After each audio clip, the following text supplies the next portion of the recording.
don't either.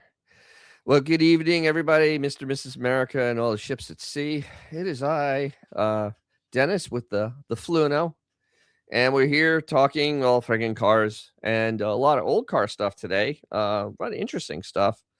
It's been one of these freaking weeks for me, and should have a lot of some interesting content coming next week because I have my giant Mopar show this weekend, and that's with all the burnouts and stuff. So expect a very massive burnout video coming out soon. So yeah, that should be coming. And then drag racing in 2 weeks. Yay. For Earth Day. We're doing all this for Earth Day. So how you doing, Fluno? Yeah, I'm doing fine. It's been one of those kind of weeks as well, but I will say this. The weather has been perfect here. Very SoCal in a way. As I always compare perfect days, very little humidity, and it's been, the pollen aside, perfect weather for the Z3. So I've been enjoying that. Yeah, we've been driving around our convertible too. Very nice. Even though I had to do some welding today, but hey, it's Tony Imperial. Yeah, he plays with big cars that hard to find parts. Yeah, I just and actually, I'm actually gonna go. I actually have one little thing on body parts from AMD because this is mind numbing, and we're gonna talk about that later because the pricing on this stuff has just gotten psychotic. It's beautiful, and so I guess without further ado, let's just do some current news. And I kind of didn't I do this one a couple weeks ago, but honestly, I want to talk about this because it's literally, you literally don't learn lessons, I guess. And we're going to talk about Ford, and I don't understand Ford. Ford CEO Jim Farley, I wish Chris Farley was running the place, says upcoming EV pickup will not be boring. Okay. Wow. I know it's from a couple weeks ago, but so no more boring products. So you're not making or selling regular old commodity vehicles in the coming years. How about just making boring cars? There's nothing wrong with boring cars. Chrysler, Plymouth made an entire life out of building boring cars. I mean, seriously, they had the Valiant. Yeah. You had even the Fury was kind of a boring car. I mean, it really was. Hey, Autobot, how you doing? Oh, I bought a true color welding helmet that auto darkens. It actually gets so dark I actually had to dig it down a little bit, man. It's pretty awesome. I had to get it set on 8 and it was perfect. I could see my puddle and everything. It was great. Tony Imperial is sorry. He's been he bought his childhood home. Holy crap. And remodeling. Oh my dear God, that's craziness. That's craziness, man. I have mine. Congratulations. Yeah, it's a big thing. My childhood home is gone. So that's it. It's and I'll never go back and get it. It's in New York. I don't even care. And they've ruined everything about it, so I don't want to go there. So he continues here. In the US, we go down market. We put our most advanced level 3 eyes off highway driving software into it, and we go for product appeal. So when people say it, see it, they go, it's not generic. Oh dear Lord. Really? Yes. Nobody needs this stuff. No, we just want a car that has an engine, a manual transmission, and air conditioning. Can we do that? And doesn't get recalled like Ford is in a. Oh, actually, it's so funny. During a blitz. Let me just go back to us on screen. So this is hilarious. The missus got another recall notice for her Bronco. It's always nonsense. It's always nonsense stuff. Hey, Jamie Cotton. It's always nonsense stuff. So the recall, this recall is actually kind of big. It's on the transfer case. It's not like properly aligned. I'm like, all the other ones were just software updates, which is not a problem, except for the shocks. But it was all software updates. No big deal. But this one, hey, Vintage 76. How you doing? Oh, wait. Tony, look at this. Tony, he's in his garage cooking tonight on the grill, drinking beers and enjoying the show. Cool. Actually, awesome. I had what was it, Nargissette? I found Nargissette beer at my Total Wine. If you're from the Northeast, you know what that is. It's absolutely delicious. It tastes like the really good Italian beers. Oh. So so we have that recall, and I haven't seen the notification for it yet, but I can't imagine that it's good. So yeah, because I've seen some transfer case issues. We have the advanced transfer case. Do you realize if you have the basic Bronco, if you don't have the Sasquatch or the higher end with the auto transfer case, it actually is a weak transfer case. And that if you start putting more stuff on it, you can break it. It's not as heavy duty as the automatic one. Yeah. Yeah, of course. This is the problem. I have to deal with the recall. That is exactly correct. My ass is driving down the Ford. My ass is talking to the guy. I know that. I'm already very, very aware of these things. Real quick, Dennis. Go ahead. Go ahead. What he's saying there. Just real quick. I saw a video on the Broncos on the lot that they have the quintessential "this vehicle is not for sale" sticker because of something so major with it. They literally cannot sell a brand new vehicle. It isn't major. What is that story? Oh no. That one is software for the screens that go black, and you cannot sell any car. You should know this with a recall on it, an open recall that does not have the parts for it, so you can't sell them. There's nothing else really wrong with them, but because it's an open recall, can't. Right. Like on my truck. I know that, but I didn't know what the actual situation was. I didn't deep dive enough into that. No, actually, we wanted the real transmission, so we got the indestructible 2.3 4-cylinder with the 7-speed manual, because I don't trust 10-speed automatics. I really don't. And we have like a 10-year warranty on this thing, even with the manual.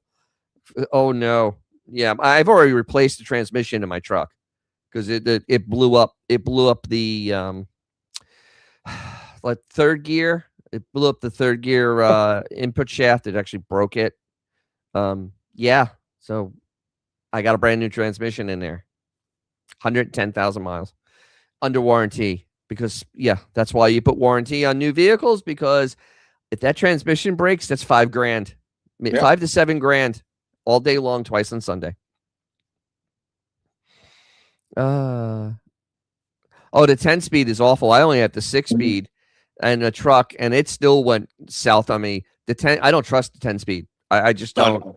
Way too many. Not as bad as General Motors. General Motors, of course, put their own magic dust on it because it's General Motors, and theirs are really bad. There's too many gears. I don't anything over 6. You're starting to put too many, and it's silly. And that's the first thing they should start doing is get rid of these 10-speed transmissions. Though the 8-speed one, the ZF 8-speed is actually pretty tough. I'm actually surprised because the 6-speed ZF was garbage in the X5s. It literally, the throttle, the valve bodies used to go bad on them.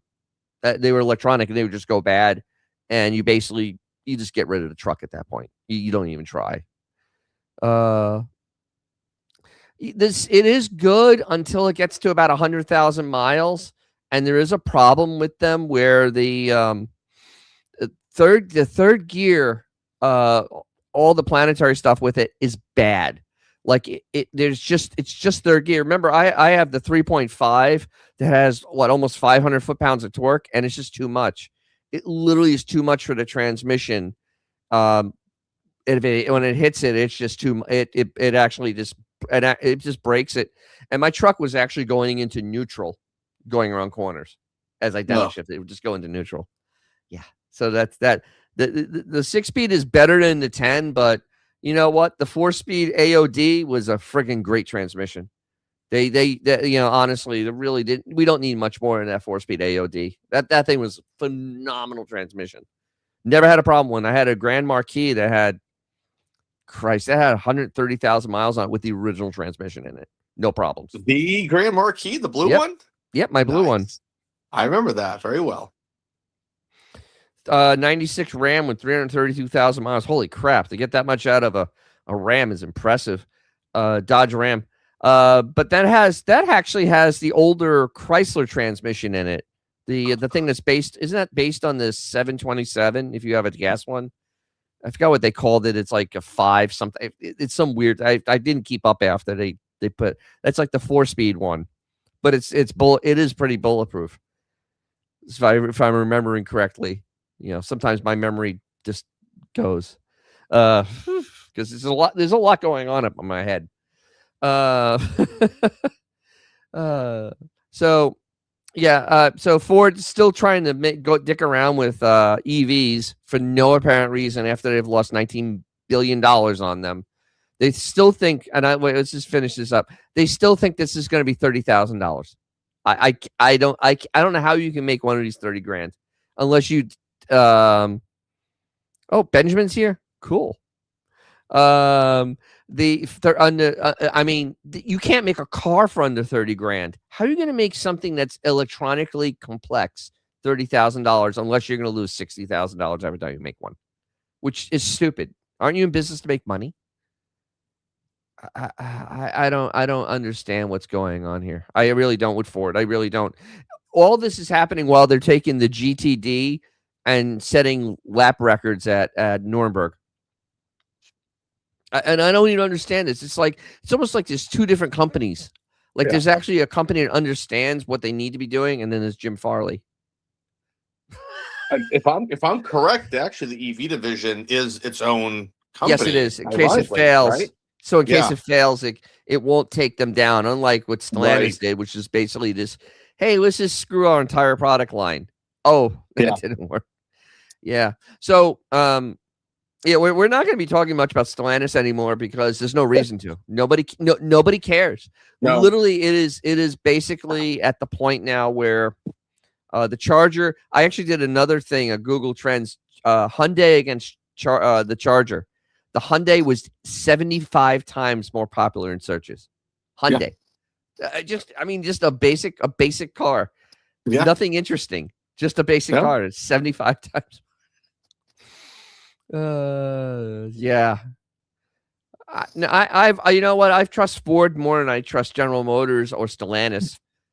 I mean, honestly, be quite honest, I trust them more than those two other companies in America, because at least Ford, they own up and they will make something decent. When you have like a truck or the Mustang, they try not to screw that up. Yeah. And General Motors will screw up trucks because they've done that. They put a 4-cylinder in their full-size truck, a small 4-cylinder, and then they made it so it could tow. Look at this. So, Tony, it's funny, Tony. I saw a Hornet today too. Oh, I have now seen 15 Hornets. Amazing, isn't it? 15 of them. I think I'm stuck at 4. It's an epidemic. It's a true epidemic at this point. So you've seen 15 of them. And the person wasn't coming out of it. I guess they were too embarrassed. They were driving it. Well, Dennis, even though I know we're not going to be discussing Stellantis because there's no reason to, I keep educating myself on it just because it's almost like a train wreck now for me. I almost can't not watch. And the one I sent you didn't have to watch it, but I saw one that was very comprehensive yesterday. AI voice, obviously, but overall, actually very well done, and it really explained. And I thought it was not even biased. It was actually it was all factual, but it was dry. And I actually liked that kind of video, just facts. And I was like, this is just a complete foobar. I did a lot of those last year. I got some views on it where how they destroyed Dodge and Chrysler, and I've been there, done that. I did that like over a year ago, basically saying they're done. And you don't have to be a great economic mind to see when you destroy your car lines. No. And you don't know how to market to your existing customers, that you're going to fail. And it's truly amazing. You know what the dichotomy is, though, between Nissan and Stellantis? Nissan was a company everybody was basically going, they're screwed. Yeah. Oh, write them off. They're going to go out of business. They're closing. Instead, they went and now they're reinventing themselves and coming out with products that people want. Right. And truly going and making you know, the product that will make the money. And Stellantis still has not figured out how the hell to do that. And it's pretty pathetic, actually. There's still no product coming for Chrysler. I mean, we're almost in May, and there's still no notification of anything coming out next year or the year after for Chrysler Corporation. I haven't seen Kuniskis now in months. I have not seen a press release with him. I have not seen a video with him. I've seen nothing. The guy's disappeared off the face of the earth. He's just disappeared. He went into the ether.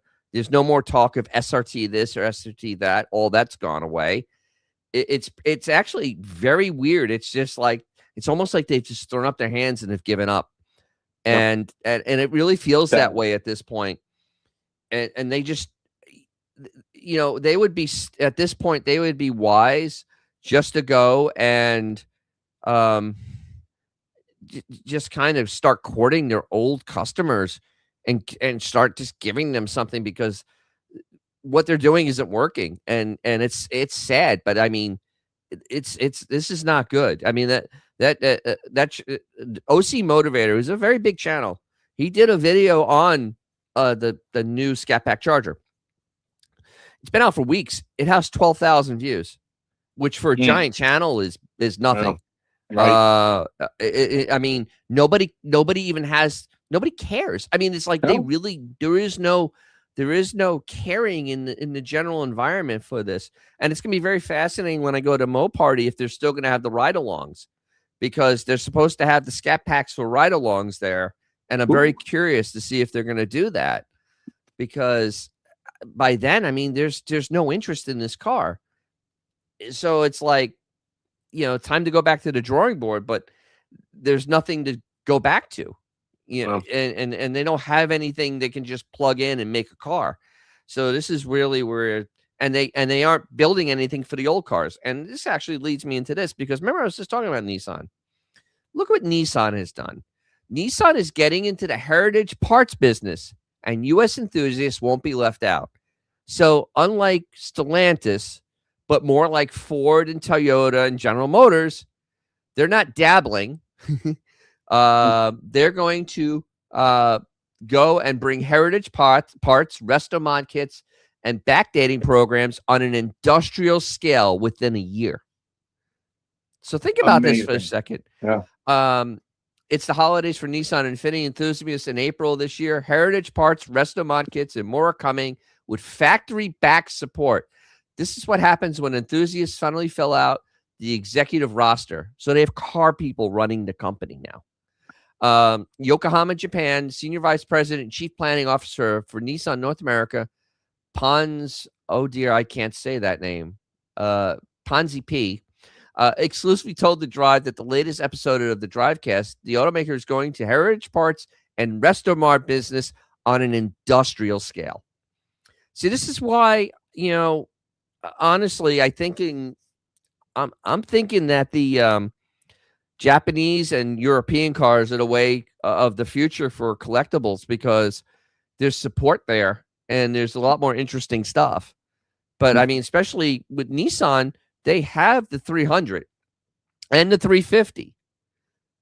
I mean, they're legitimate cars. And so let's see. Oh, they had a whole conversation. Now, it's no secret that blue on blue 1990s 300ZX sitting in my garage right now. As I explained to Mr. P, the headache is to get parts. When I can get OEM parts for the car, the nightmare was to get my hands on new mufflers. The executives didn't hesitate to reveal why many classic Nissans and Datsun owners have dreamed about. Let's see. Ooh, wow, that is nice. Look at that. Mr. P responded by saying, tell you what, Joel, we'll give you between 6 and 12 months, and I'm going to give you guys who are going to reach out directly, who is going to facilitate this stuff in industrial level. That's all I can say for now. There's someone working on this through Nissan. Obviously, that we intentionally put this person in place, but he's in study mode right now to evaluate how this can be done at an industrial level, which means they're not just going to make a part here and there. They're going to make series of parts. And Nissan's always rotted away. So this is impressive. When I clarified and said it means Heritage Parts back in production to support enthusiast cars, Mr. P nodded in the affirmation, added, and to do resto mod style builds. Cool. There are many other brands doing it, and we haven't been very good about doing this. It's true. Toyota, started back in 2022, has been dabbling with new AE86 engine parts. Great engine. Honda's kicking off a program, NSX Heritage Parts, and now Nissan. And once again, they're not dabbling. They're going to have actual facility where the stuff can be done. Wow. Different tuners making the parts available. So the individual who's got a history of making this stuff happen and motorsports background is working on it. And as soon as it's made a significant progress, I'm going to put you in touch. Wow. Earlier this conversation that led into Mr. P saying, who knows, you might even offer a Datsun kit for people who want to take the original Z and make the Datsun version of it from way back when with the original Datsun logos. Nice. Wow. That's a... They're going all in. Yeah, exactly. If someone has a 36-year-old, now let's remember this, 36 years old. That's as old as my BMW. And honestly, those are collector cars now. With blue plastic bits, I'm saying to bring it on. Can't wait. Included plastic retainer clips for rear sunshade. Well, you can 3D print those. I mean, there some of that stuff you can 3D print because I actually had door handle surrounds 3D printed for my BMW, and honestly, yeah. But Nissan's coming, and they're going to they're showing how you keep people interested in your brand by supporting the older cars that they like. People like 300Zs, they like 350Zs. I mean, even if they start doing the 240 stuff, people love the 240s. That's the ultimate drift car. The 240 is an ultimate drift car. Absolutely, it's just so perfectly set up for it.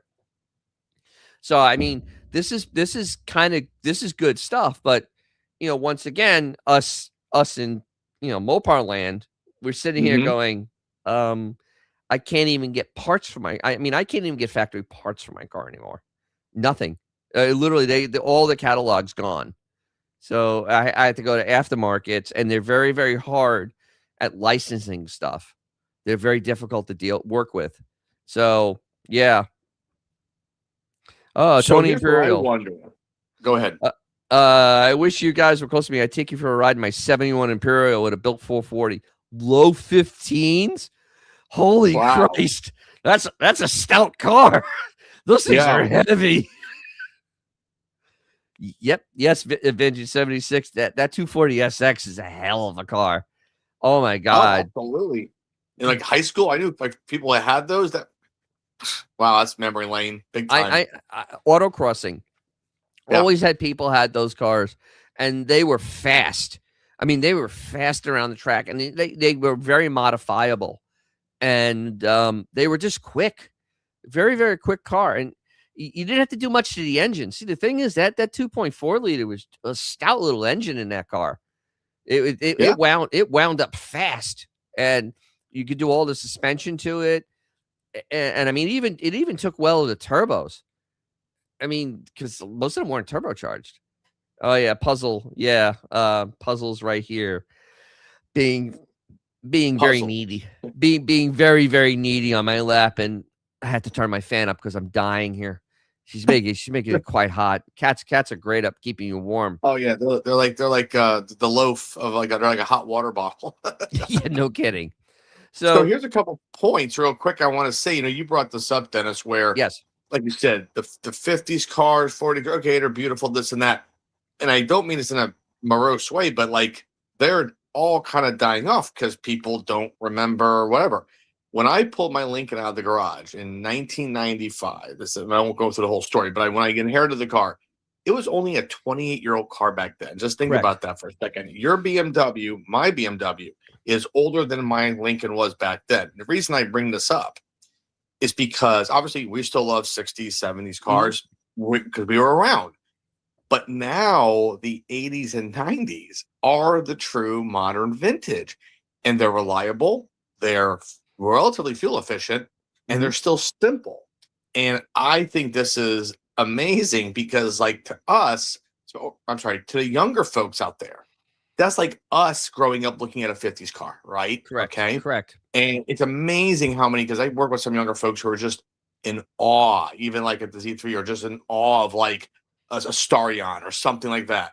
So my question though for you is this just going to be strictly for these collectible style of JDM sports cars, or for a lot of older Nissans? Because let's face it, the average car is 13 years of age. I know people make fun of the Altima and all that Instagram memes, but they're still on the road. I mean, there's still 90 Sentras out there, okay, basic cars.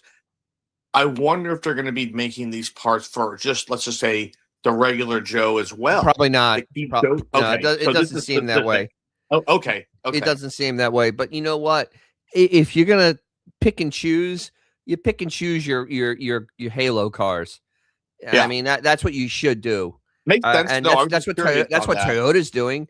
I mean, they're doing all the Celicas, they're doing the Supras, they're doing the cars that everybody really, liked and remembered, yes, and remembered very fondly. So this is, it's a big deal for them to actually come out and do this type of stuff. So it really is. That makes sense. I mean, and honestly, it's I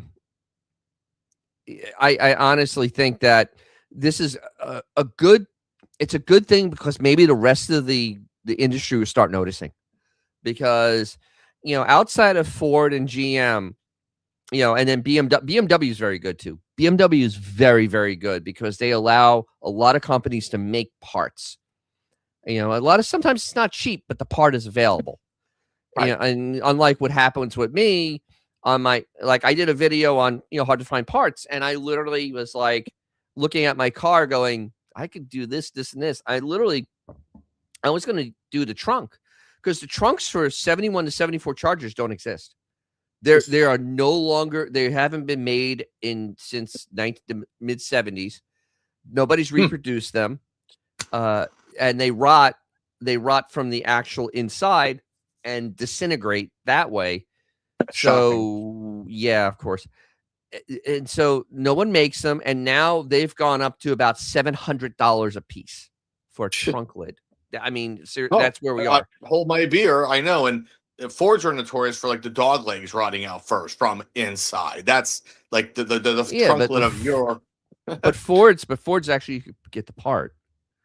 I can't get the part. It doesn't exist. And I can't get my valance. AMD stopped making my rear valance, the one without the cutouts in it, which is actually a California valance too. And there are stores that have it, but I don't know how many they have in stock. And the price went up. They used to be $199. They're now $500. Yeah. So Tony here, this is what Tony did.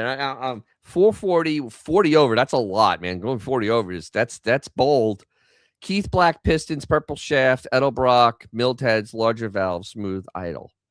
The only thing, the Keith Black pistons are a little heavy, but on a 440 it doesn't matter. That's why I went Hyper Titanic on my 340. I use the Speed Pros because they're like 100 grams less each, and it's enough. Keith Black are heavy pistons. They don't break, but they're heavy, and that's the only thing I have against them. So 435 at the crank, 600 torque. Dear Lord, in a big old boat. Yes, a comfortable, nice car. See, here's something. See, I was thinking about this, and I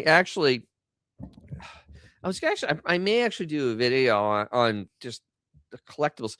These Muratas, they made the J bodies. They made them from 81 to 83. So they made in 3 years. And they made the Murata, they made the Cordoba, and Plymouth didn't get one. And then they also lengthened it, and made the Imperial on the same frame. The thing is, these cars are awesome, the Murata CMX, because it's still B-body sized, but the thing is, there aren't a lot of them left. They didn't sell very well to start with. The quality control is kind of Yeah. But and they're so hard to find. I mean, I love the Cordoba we had. We had an 83 Cordoba. Yeah. With crushed velour interior.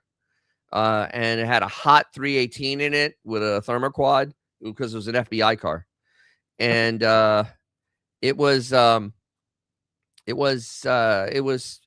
quick. But it was just it's one of those things. It just wasn't a good car though. Over time, it just wasn't a good car. So it's kind of sad.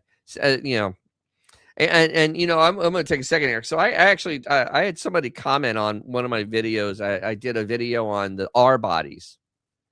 It was basically a car. It was the full size cars for Chrysler from 1979 to 81.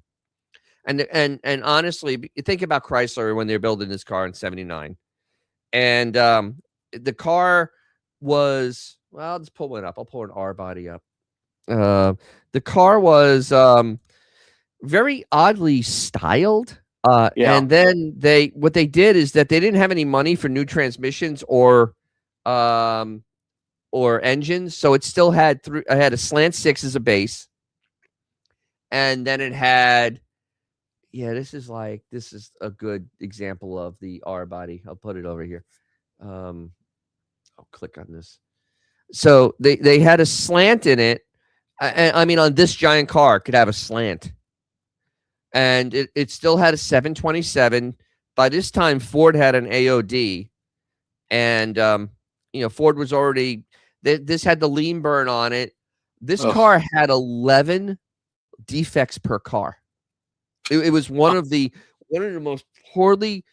Chrysler was such a mess at the time. They just didn't have the money to... They had gotten rid of all the quality control people. It was sad because this car had so much potential. A little more styling on it, and this car actually would have been a nice car. But the thing is, to find one now is hell. You literally, it's almost impossible to find one of these. At Mopar shows, it's rare I see one. Like when I was up at Mopar, there was 2,000 cars there. I don't think there was one R-body in the whole place. There was an Imperial. I was shocked, but and there was a Murata, but there was none of these.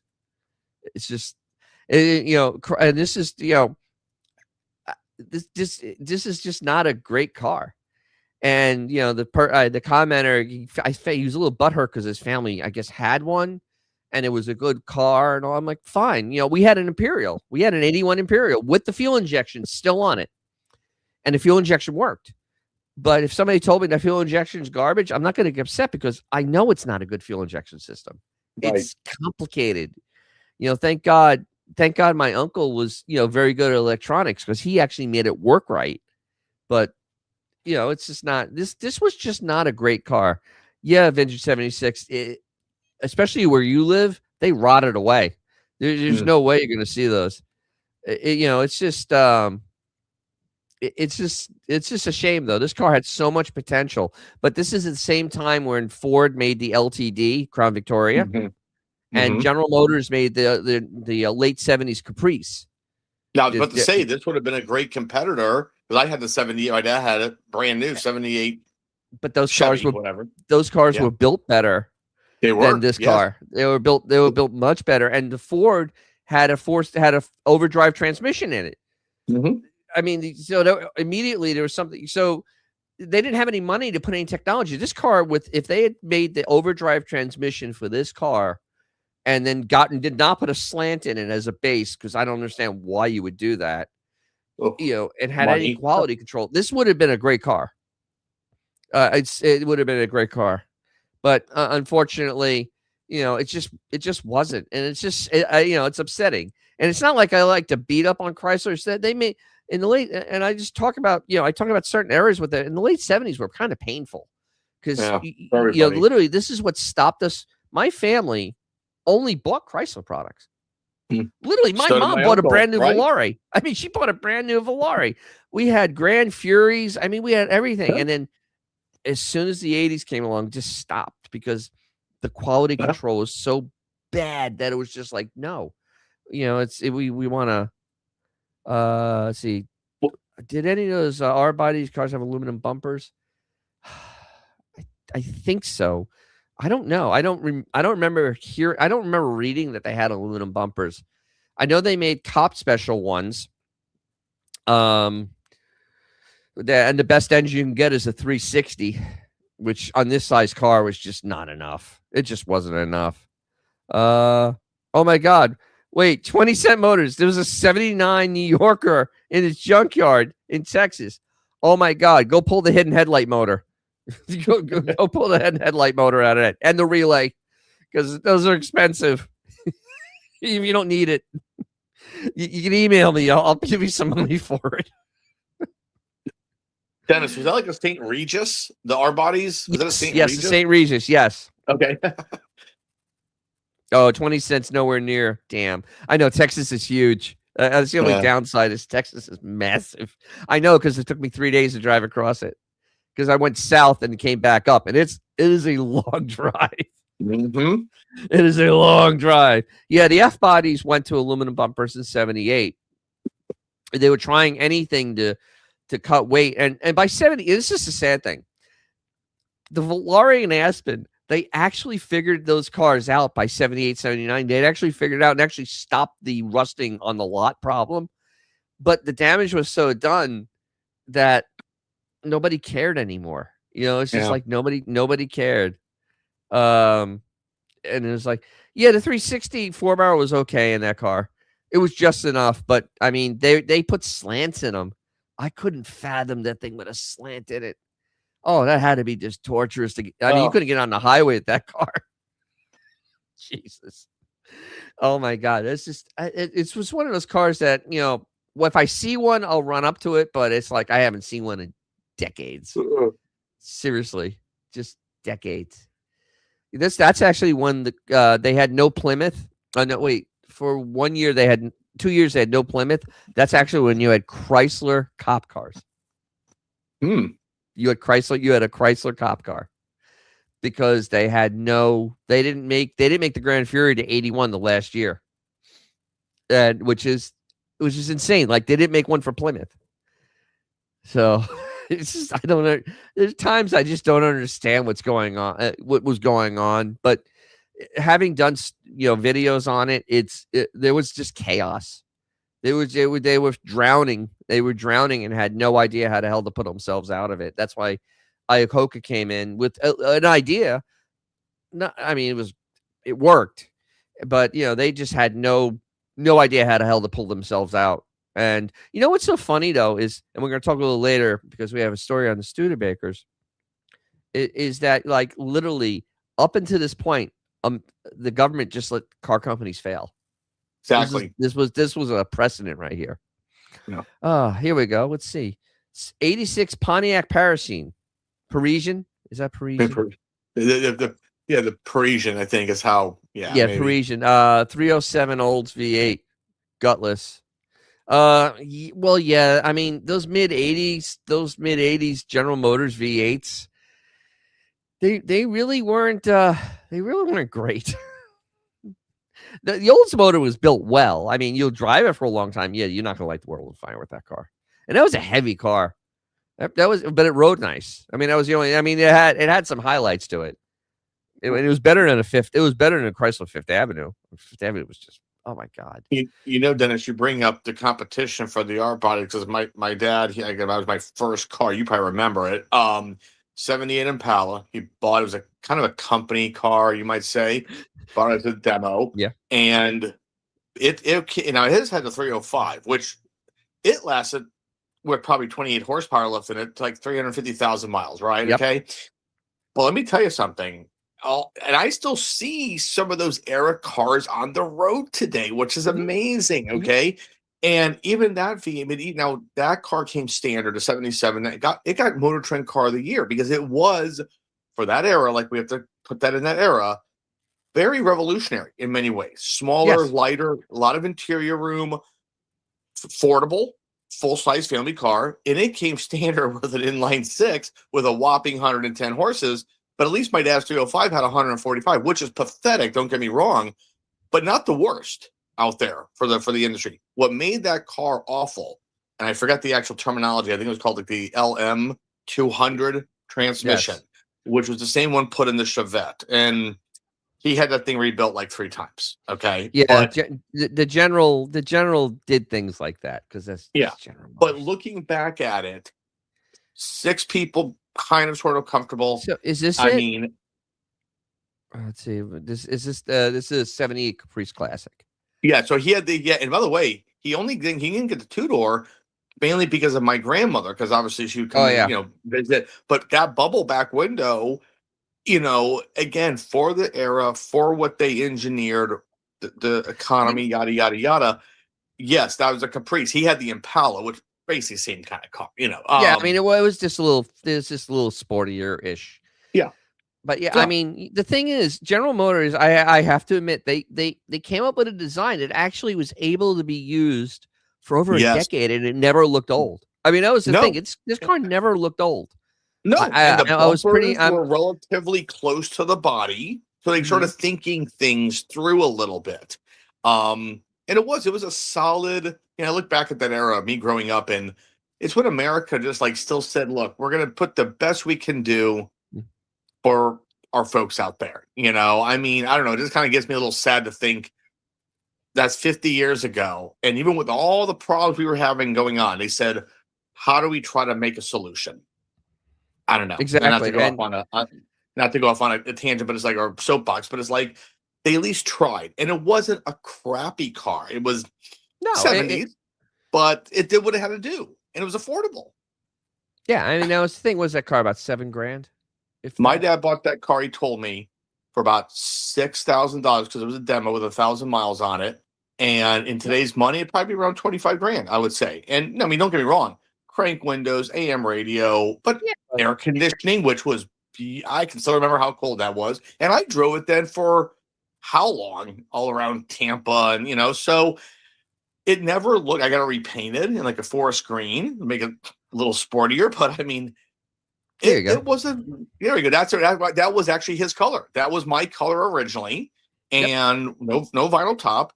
And it was just, But I mean, really looked okay. But I mean, this is the thing, though. This is a solid car, and General Motors made a car here that they could use the basics of it for. And Ford did the same thing. So this is where the difference was with Chrysler at the time and Ford and General Motors. Chrysler would go and build something, and then kind of like 3 years later go, "Oh, we're going to go in a different direction." Right. Ford and General Motors would go, "Okay, we're going to build something, and we're going to run this thing out until we finally go, yeah, we can't sell them anymore." And because the same time as the Crown Victoria came out, the same time as this, the LTD, the big LTD. Correct. And literally they sold these cars into the, oh my God, it went into the 90s. 1990 was the last year for body style. Yep. Hey, look at this. We got Jeremy from South Carolina. I love those 100-spoke rims from back then, like it on the 70s, early 80s Cadillacs. Hey, and you get into 1999. Thank you very much, Jeremy. Thank you very, very much. Very, very much. Yeah, those see, that was the one thing they had in the 70s. They had those damn wire wheels, man. Oh, they had those wire wheels, and the hubcap. Yeah, or even the wheel itself, because it depends. Right. Some of the cars had the wheel, and all the cuisines, up where I lived, that's what we call the other Italian kids. They'd have their Seville with the wire wheels on it. All right, we'll wait for you, Tony Imperial. Okay, we won't move on. We'll wait till we get the Chrysler stuff. Okay, but they had the style back then, and you could really even this car with the right wheels on it and stuff and all, even if it's a 4-door, you could actually make it look like a really cool car. And you wouldn't be, it's not like having an Econo beater today, but it was an okay car. Even being a 4-door, you could kind of jazz it up. You put some good wheels on it. You know what I mean? You can actually kind of do something with this car. Heck no, So I this put a is nice tape deck with 8 speakers. My dad let me trick, get. It was funny because when I started driving, it was only like a 14-year-old car when you think about it. I mean, it wasn't yeah. that old, technically speaking. I mean, it looked from a different era, but I put tiger paws on it, and again, we repainted it, not that color. It was like I said, like a British racing green. And hey, again, driving all around with 5 people with cold AC, what more could you ask for when Not you're much actually. young? No. I mean, seriously, it was And just then in the like, long run, he still sold it for $500 in '99. yeah. Oh my God. Yeah. Yeah. Wait. Kind of a sad day. We're gonna hold on. We got a tangent on this because this is it. This screams the 70s, baby. Yes. There they are. There's the wire. The wire. I think those are covers because on this one it would just be covers. But the higher end, like the Eldorado, you can get real wheels. Look at that. Yes. But look at that, man. The wire. I mean, that's pimp. This is a pimp car. I mean, I wouldn't change anything about this car. I actually like the brown. The brown on this car looks good. It looks beautiful, actually, on that car. Yeah, I mean, it does. This one still has a decent engine in it because this is before they downsized. Wow. Let me find my. Was it like a 77? 78, I think. 78, yeah. 79 Fleetwood Brougham. They're all the same. Mm-hmm. I mean, but look at it. I remember these cars. These were, you were styling when if you had one of these, you were styling. I mean, this is literally you were in a luxury car. Right? I can smell the leather and the cigarette smoke in that. Absolutely, yeah. Absolutely. But those wire. I remember having those wire wheels and trying to clean them. What a pain in the ass, especially what you had back then to clean the wheels with. Oh. What a pain in the ass. You had to take a brush in there and just go crazy. Let's see the weird beat. Oh yeah, that's right. They did. Yeah. General Motors did a weird thing on the late 70s Cadillacs. You're right. The B pillar does get narrow. It V's, and they did that to make the back door bigger. They kind of stole a little. All right, you want to see a 2-door? All right, we'll go look for a 2-door because these are like the collectible cars I think that people should be looking for, because parts aren't that hard for these, especially the General Motors ones. They're not that hard, but man, you got you have a hell of a car.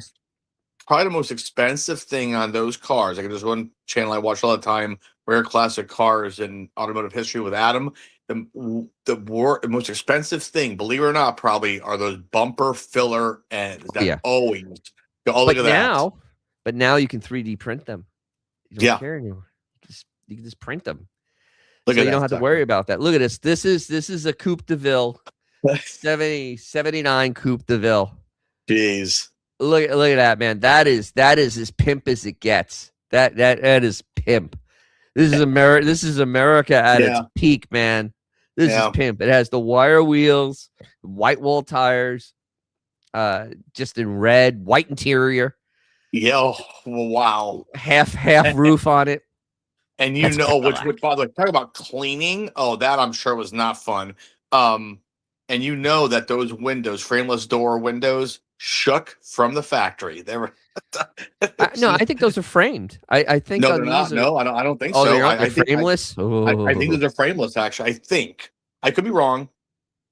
Maybe they changed. They did go framed. I think in the early '80s, like the one that looks like a frame to me. It might be framed. I could be wrong. That's a framed one, so it's not as bad. The Eldorados were frameless. Yes, the Eldorado. That was the pimp car.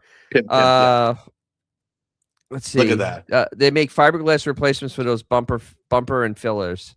They're not that expensive. Yeah. So I mean, honestly, but the fillers themselves, you can 3D print that stuff because it really isn't that much, and especially on the 73 and 74 Chargers, they're unobtainium, and this is where 3D printing is going to go. I think really going to come and help us all, because the only thing this car is missing, it doesn't have fender skirts. And I don't know if they were available anymore in the late 70s, but fender skirts, I love them on Cadillacs. But it has that arching, that arching that they always did with Cadillacs. Yeah. The way they just kind of this car had presence. I mean, if I had, unlimited funds and unlimited space, I would own one of these. I would definitely have a 70s Cadillac. Definitely have a 70s Cadillac, because it's just the car to actually. I'd probably get a convertible because it's convertible, but even this, I wouldn't mind this. This is pimp. I mean, you can roll up in this car, man. You can just roll up in this car. Look at it. It has red seatbelts. Of course. With a white interior. Chevy loves square. I know they did it on the truck, which was not smart, because to put bigger wheels on the new trucks, you gotta raise it so you can actually get the space for the tire, because you can only put such a big tire in the wheel well.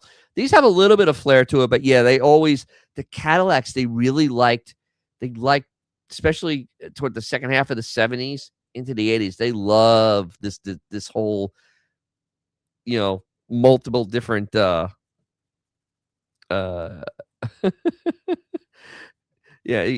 Oh my God. What you know about them backwood country folk? What you know about them lack-bone 100 spoke?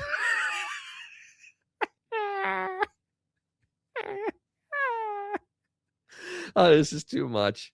But yeah, I've always loved these cars. I mean, I love this, and I love the early 80s Barrettes. The early 80s Barrettes with the stainless steel top.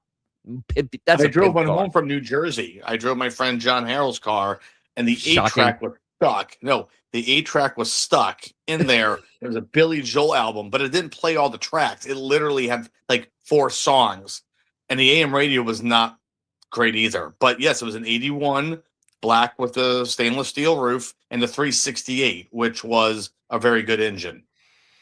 Yeah, later Eldorado, same color with the red interior. My uncle's 73 Eldorado convertible, red on red car.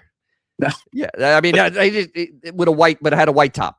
Thank God it had a white top. It broke it up a little bit, but it was red on red with that 500 in there. That basically air conditioning on, air conditioning off, top up, top down, 7 miles a gallon. Of course, it was very consistent. It was a very consistent car. It truly knew its place in the world. Yeah, we do a whole thing on the pimp Cadillacs of the 70s, because they still were designing, and then all of a sudden Cadillac in the 80s made garbage, and it's sad. It's actually kind of sad how fast Cadillac fell from the up top, and then it was like. It just absolutely just failed. I mean, it was just like they just started doing badge engineering with them, and that doesn't work with Cadillacs. You can't do that. Oh wait, what's this? Is this a red on red? No, it's red on white. I was trying to find a red on red Eldorado. That's a hard one to find. A red on red car is hard to find, because most people didn't do that. They didn't do red on red. I think this one's red on red. Oh, let me see what this one is. Oh, it's a Barrettes too. Look at this. Let's see. Let's see what this is. Oh my God. Hey, Rooney, I got one. Oh my God. Look at this. Look at this beast. Look at that. 1979 Cadillac Eldorado Barrettes. 6,500 miles. I would kill for this car. Look at this interior. Wait, look at that interior. There you go. That is a Cadillac. That's a Cadillac, Jerry. A Cadillac. Look at that. That is pimp. Look at those seats, though. Oh my God. I can see driving across country in this car. Oh God. 6,500 miles on this car. Oh, it's not even broken in. Holy mackerel. There's the weird wiper thing they had. Yes. Yeah. That was a weird wiper setup they had. Yeah. Oh my God. Yeah, the 80-mile-per-hour speedometer. Oh. This is just, oh my God, just absolutely, what a time capsule. Yeah. And yes, this is front-wheel drive. All Eldorados were front-wheel drive. Yep. Yes. Still, this is a hell of a car. And but this one only has a 5.7 in it. 79. It only has a 350. That's weird. I didn't know they had. I thought they had different engines. I thought they still had the big one. Oh wait, this has electronic fuel injection. That might be a swap. Yeah, I thought a 368. I thought a 368 by 79 was your. Yeah, I thought the 368 was your engine also, but it has such low miles on it. Why would you swap the engine? You're right. It has no miles on it. So maybe this was like, that's just weird. I don't know. This is strange, but who cares? It's still cool. Yeah. The Eldorado had the smaller engine. It got it first. Interesting. But this was their pimp car. I guess for the fuel crisis or whatever, they gave it the smaller engine for economy, and it still had the looks. I mean, this car is. Oh wow, this one's really pimp. Check this out. Come on, look at that. Oh, God. Somebody added the outside spare. Oh, the come Continental on. Kit. The Continental kit, baby. With the straps on the somebody went pimp on this car, man. This is pimp. Oh, that's so like the Olds had the Olds engine. Yep. It had the Olds. The Olds engine was good. Yeah, the gas crisis. Yeah. The old engine was a good engine. It was built well. But my God, that is pimp. I'm impressed. Yeah, you could roll around. You could roll up in this car. Yeah. You gotta get the suit. You gotta get the hat. Absolutely. Yeah. G Canada, thanks for showing. How you doing? You just need to have a couple of throw some bitches in the back. Have your hat on. Yeah, get your chalice. Go and cruise, baby, in your Cadillac. Look at that thing. That is cool. The only thing this car doesn't have is wire wheels. Oh man. If only. Oh, hi Anthony. Long time no see. Been like a week. So yeah, look at that though. Absolutely pimp. It just needed wire wheels and it'd be the perfect car. But everything about this is late 70s pimp all day long. Late 70s pimp. So cool. This was a cool little sidetrack. I just love those. I grew up with them. I just love those cars because they're of all the boring cars that were being built. You know, the Cadillacs were kept from being Cadillacs and Lincolns kept from being boring. True. Until the 80s. Yeah. You know. But, yeah, I mean, you're not racing this car. You're cruising in this car with the air on, with the windows down. That's what you're doing in this car. You're not drag racing anybody. You're just cruising. You're cruising. Oh, speaking of low miles and crazy things happening, you won't believe this. I almost fell over when I saw this. So, oops. All right. You didn't see that, right? So you see this Viper, right? Mm-hmm. This Viper is a 2017 Viper GTC ACR Extreme. It just went for auction. Through DuPont Registry. Take a guess how much. Take a guess how much this car sold for. I'm gonna go stupid. 250 grand. If only it was that cheap.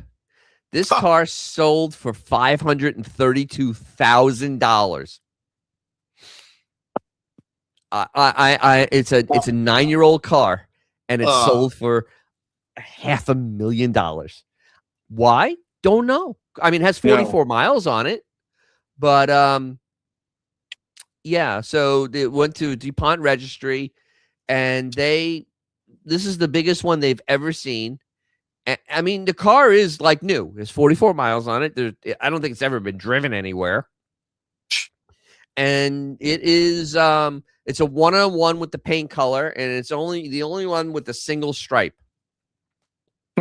Plus, it has the Extreme Aero package, which is these little thingamajigs and the giant winging on the back. So yeah, so this is insane. This car was $156,000 new in 2017. 154,000 plus tax, tag, and title. So yeah, I mean, if he really did pay that, and less than 10 years later, he tripled his money. Holy mackerel! But I mean, what are the odds, though? I mean, this is one of the craziest things I've ever seen in my entire life.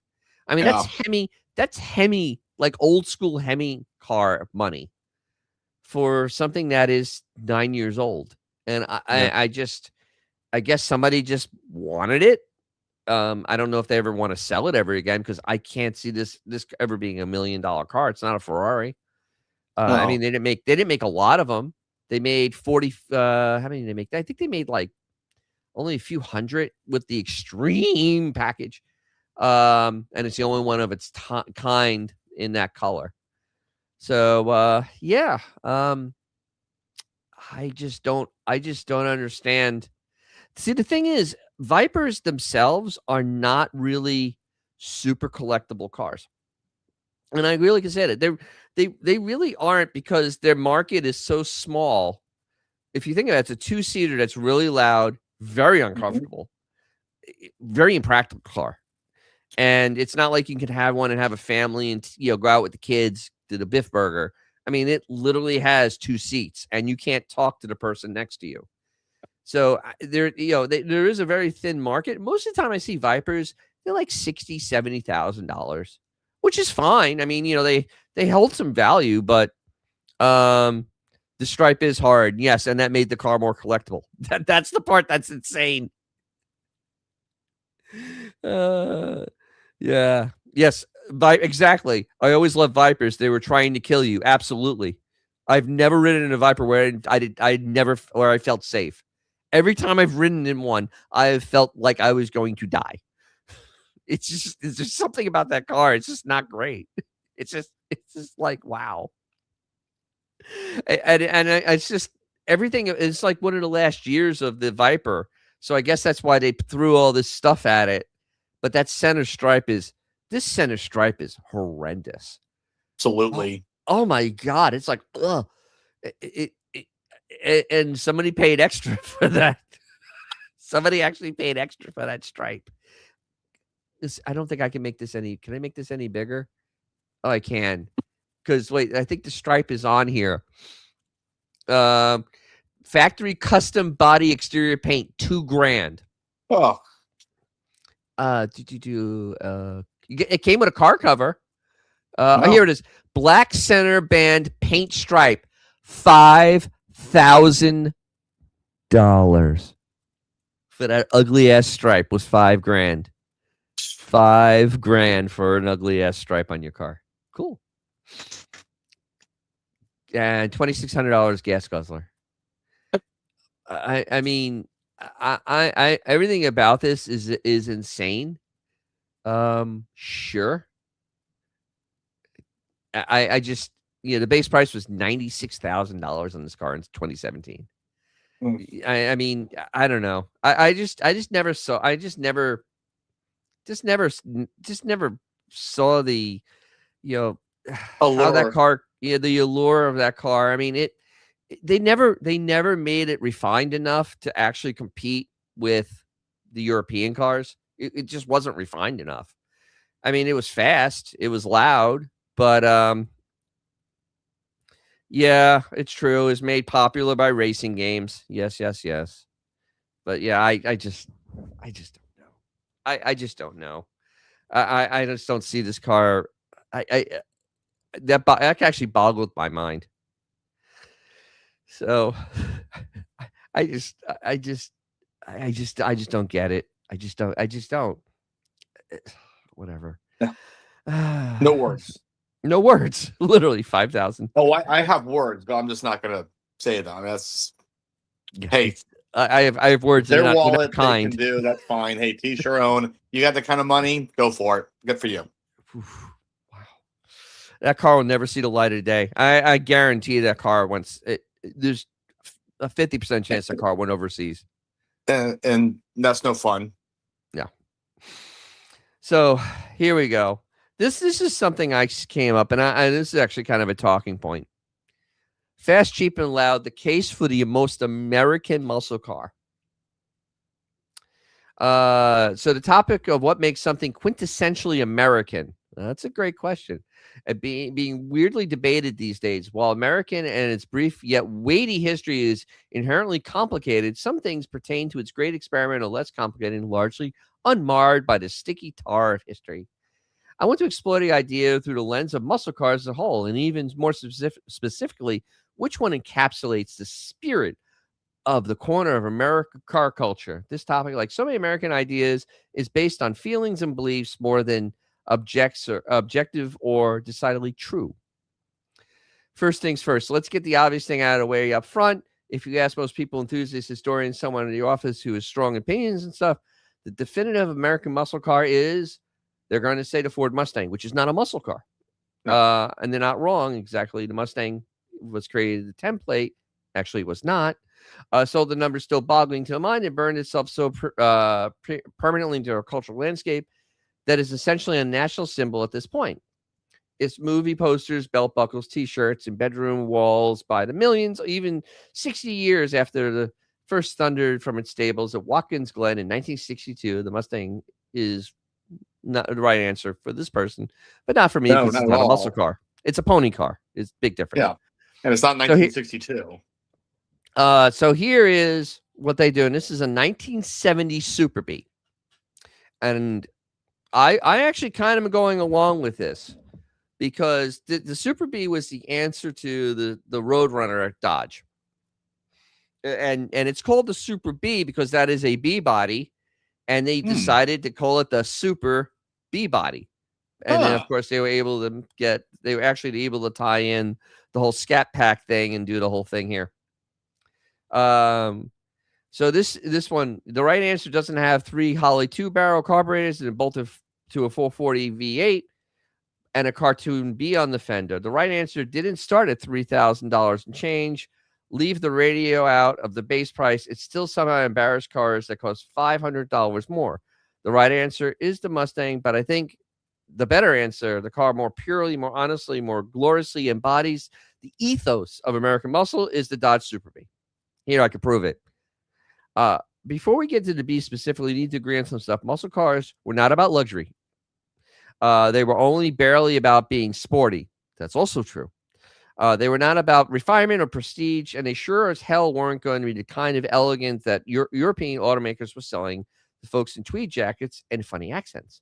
The American muscle car was about one thing and one thing only: taking an ordinary and affordable working-class automobile, dropping the motor of titanic proportions in it, and painting it the brightest colors imaginable, which actually Chrysler started in 1969. That was not a common thing up till 1969. Oh, here we go. Some facts. 2017 Viper ACR, Nürburgring at 701. Jesus. Wow. And that car, I don't know if that car has stability control on it. That's insane. 7 minutes. That's fast. Christ. I got to look on video and see if somebody has a video of that, because that's got to be terrifying to watch. I couldn't imagine what being in a car would be like, but that's got to be terrifying. That's the whole formula. It's the entire point. Strip the romance away, and what you got is actually cheerful yet industrial maleficence. I love that.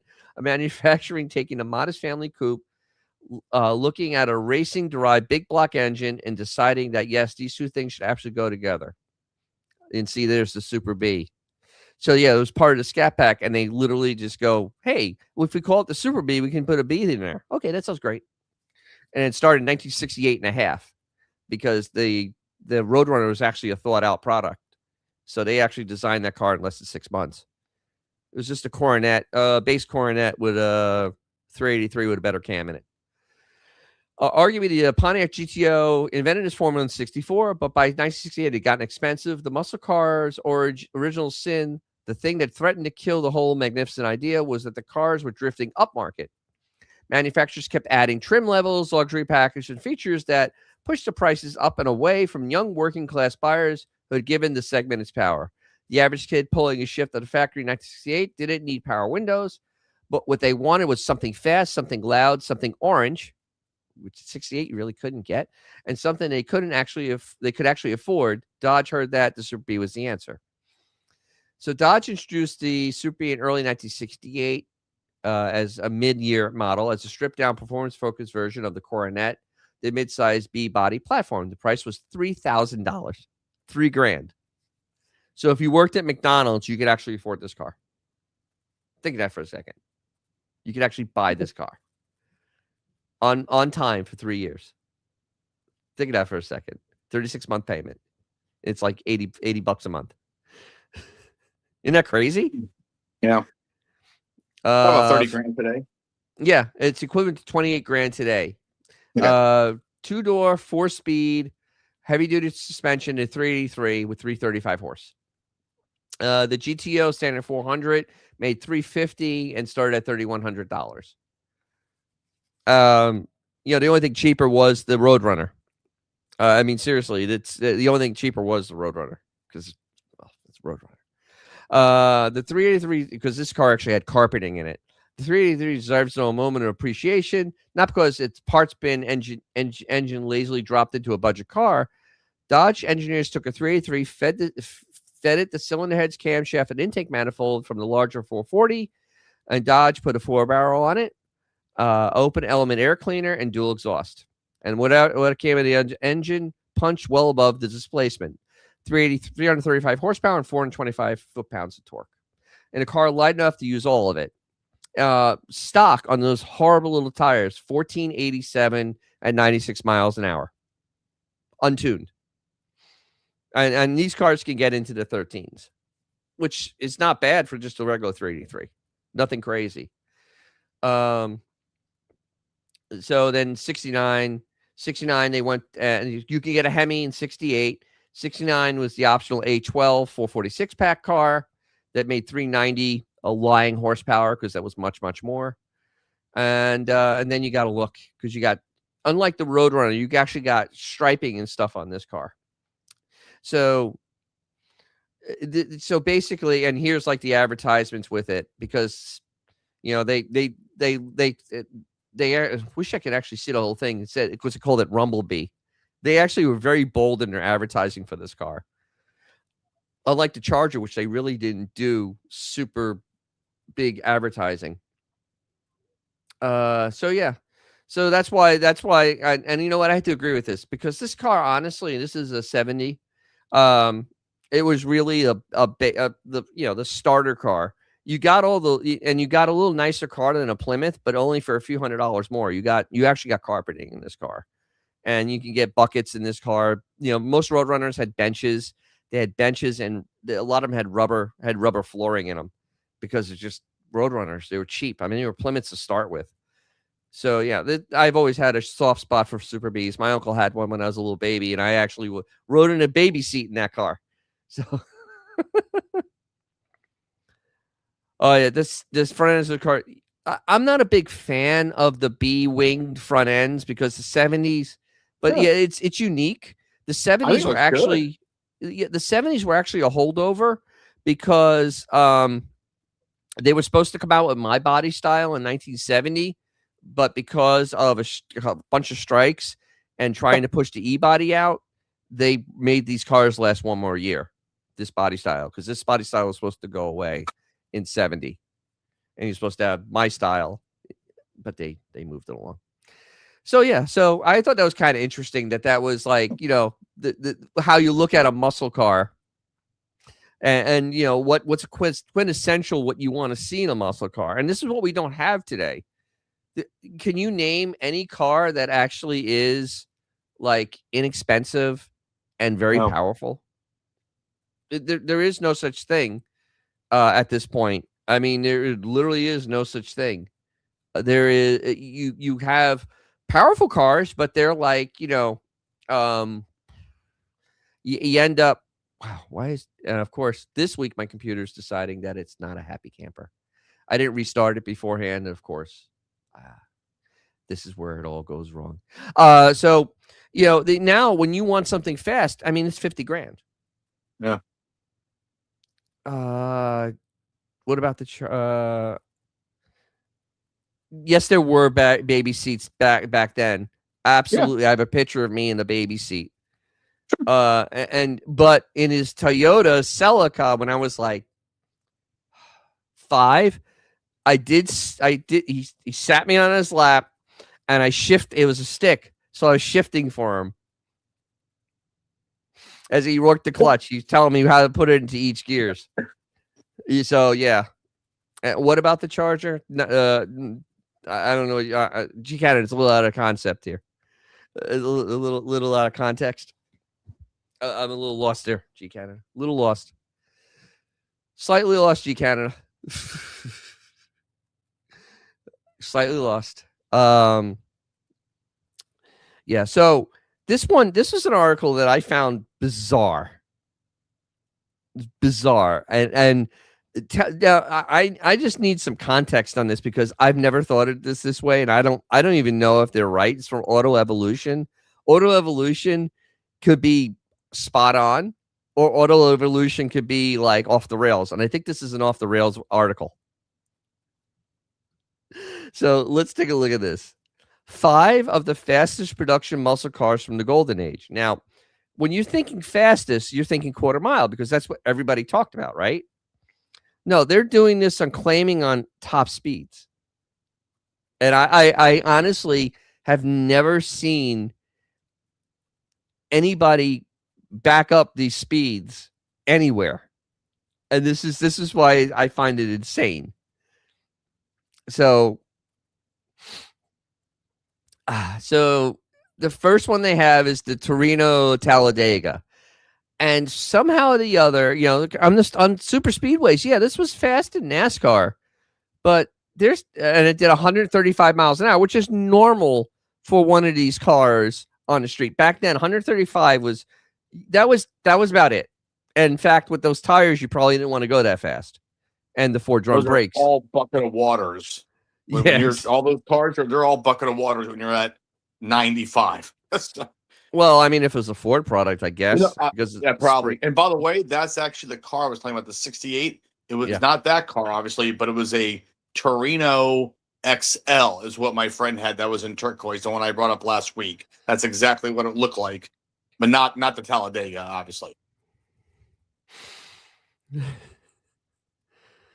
This is great. It's 20 Cent Motors. I remember the summer of 68, there was a Roadrunner in an apartment complex parking garage. My stepmother told me that the horn honks like the cartoon. Then another time I was looking at the car and she called me car crazy. I didn't disagree. Absolutely. My mom realized she could just sit me at a restaurant and make me face the drive-thru and I could just stare at the cars. And I was good. Literally be quiet. So this is insane. Okay, so all right, that did 135 miles an hour stock. I don't know who would do that. A Chevelle SS 454. And this 13-second quarter miles, 140. I've never heard anybody saying they can go 140 in one of these cars. I don't know where they're getting these speeds, but I wouldn't want to be in that car at 140 miles an hour. Heck no. It'd take you a week. It'd take you a half mile to slow down. All right. Now, the Challenger RT Hemi. Now, Mason Dixon had one of these. If you're from Tampa, Mason Dixon was a disc jockey down here. He loved cars. My friend Mason Dixon. Yes, my friend Jim is friends with Mason Dixon. He had one of these Hemi Challengers. They went over the Howard Franklin Bridge, and Mason decided it was a good idea to basically bury the gas pedal onto the floorboard, going over the hump. So they went and it was a Hemi car, and I think they probably did the 150 miles an hour that they say it could. So they tried to start stopping, and if you're from Tampa, you'll know this. At the exit, when you got over the bridge, they tried to start stopping. The 4th Street exit. The 4th Street exit? No, going into Tampa. So they tried to stopping right after the edge of the bridge. So they actually finally got the car down to the speed limit at past West Shore. So it was almost a mile later, the car actually came down. It had 4-drum brakes.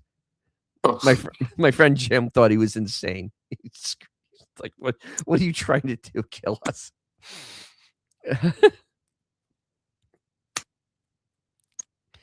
So G. Cannon's dad was a snob. Only 429 Cobra jets, so that's it.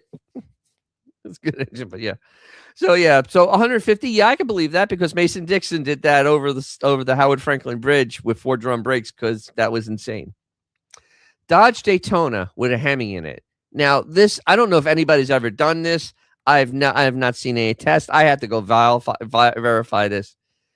Now this is not a fiberglass nose. The article's wrong. That's a steel nose on this car. These are steel. The reproductions are fiberglass. The originals are steel. Yes, it had a huge rear wing. It also had real vents here on top of the wheels, but that's okay. It was made just like this, so it'd be for homologation. Oh my God, I can't say the word.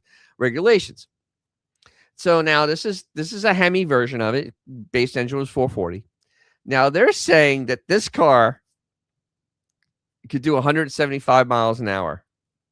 I've never heard of any of these cars going that fast. I mean, technically it could. I mean, it's aerodynamic, but the gearing and stuff, there's no way.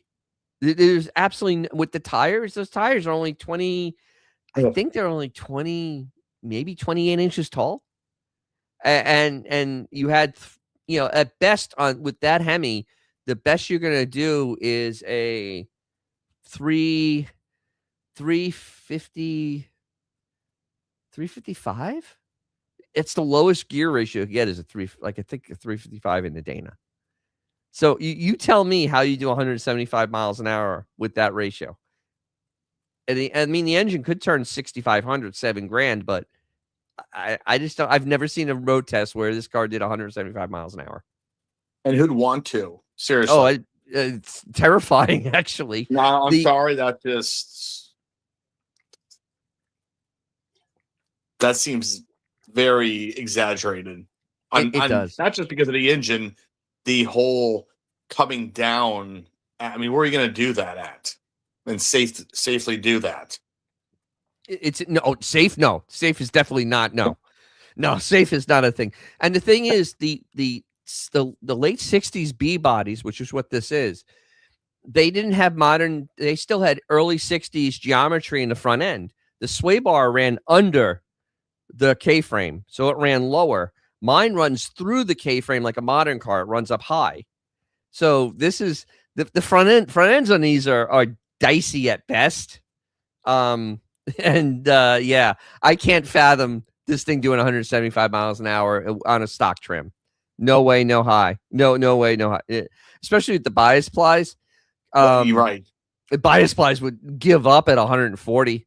There's no, I mean, the heat would just annihilate these tires. Actually, with that Super B my uncle had, my grandfather had a taxi business and to run somebody out to the end of Long Island. It's 100 miles. My uncle had just put brand new Michelin radials on that car. Ooh. Yeah, he was sporting. And my grandfather goes out and he comes back much later, and my uncle notices that the rear tires are not the tires that were on the car when it left the house. He basically went so fast in that Super B on whatever highway in Long Island that actually the tires disintegrated, and he had them in the trunk of the car. Ugh. Brand new Michelins annihilated. Here we go. Horatius 763. I got up to 140 so on my 69 Charger, and I thought I was going to die. Felt very unstable. Front end felt like it was lifting up from the wind. Yeah, that nose was not very aerodynamic. I did 140 in mine, and it wasn't bad actually. But then again, that's when I had the 318 with highway gears in it, so I could get up to that speed because I had 273s. It took forever, but the 72 was it wasn't that unstable. It actually wasn't bad. It was just the thought of trying to slow down was terrifying the hell out of me, because literally the poles, the telephone poles were going by like a picket fence, and that scared the absolute hell out of me. That's the truth. That's why you need the wing and the nose. That did help. Yeah, yeah, I know, and those flying buttresses in the back were horrible. Also, Chrysler realized that after they had designed that car, the car was going to be terrible at NASCAR, but they wanted the fastback look. And honestly, they should have just done this back window with the car for all of them. I think that would have worked better. But they were going for styling also, because the GTO in '67 had that flying buttress type of back too, and they just copied it, which is kind of terrible. But yeah, so the last one, they have a Superbird, and I've driven these, and they're saying the same thing on this. And now the thing is, the back window on this car is not angled. It actually is bubbled, and it actually made this car slower. It was not more aerodynamic. Everything about this article is like wrong, which is funny. Race 763. Is there any differences between the Daytona and the Charger? All right. So, yes. All right. So the Daytona, the 69 Daytona, had a few differences between the Charger. First, it had this steel nose cone on it. So that was, the basics. Had the nose cone. It had the hood elongated to come down to meet the nose cone to make it more aerodynamic. It had special fenders that had holes in the top here. These are actual vents on this car.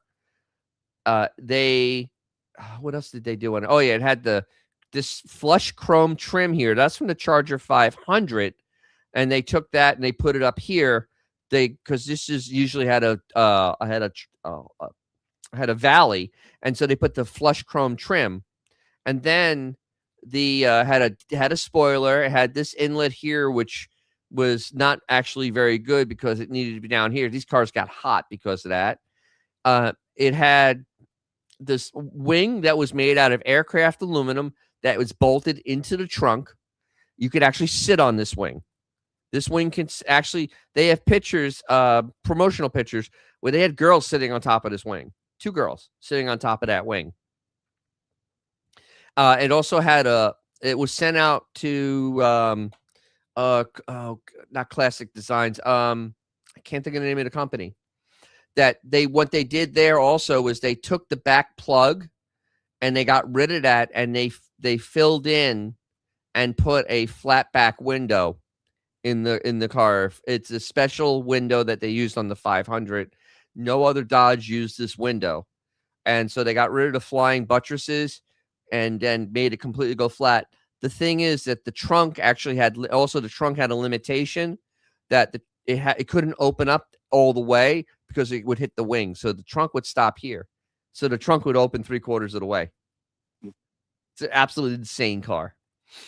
But that's the only real differences between this and a 69 Charger. It's basically just on the outside. The rest of the stuff is the same. This is all the same. The same filler panel here. Pretty much.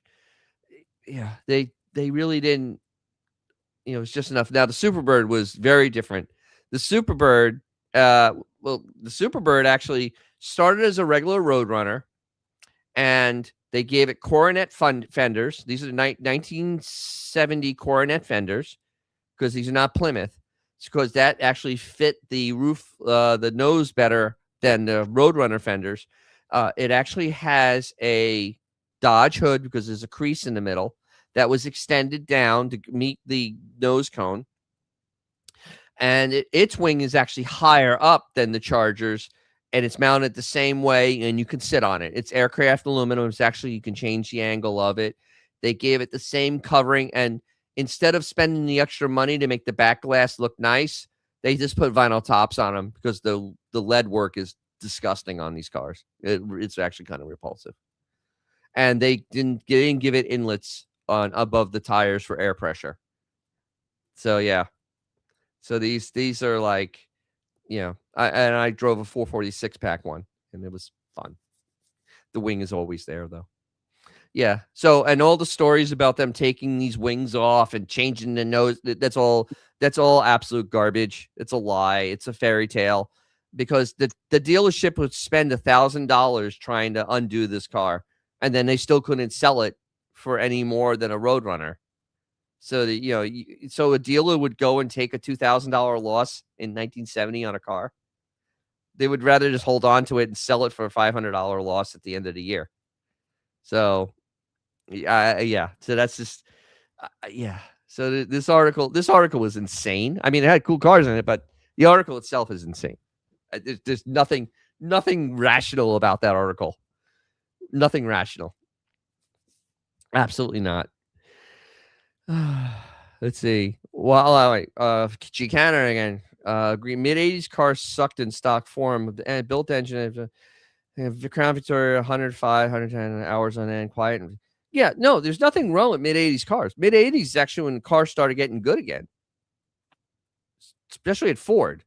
Ford actually was the first company to really start getting it right.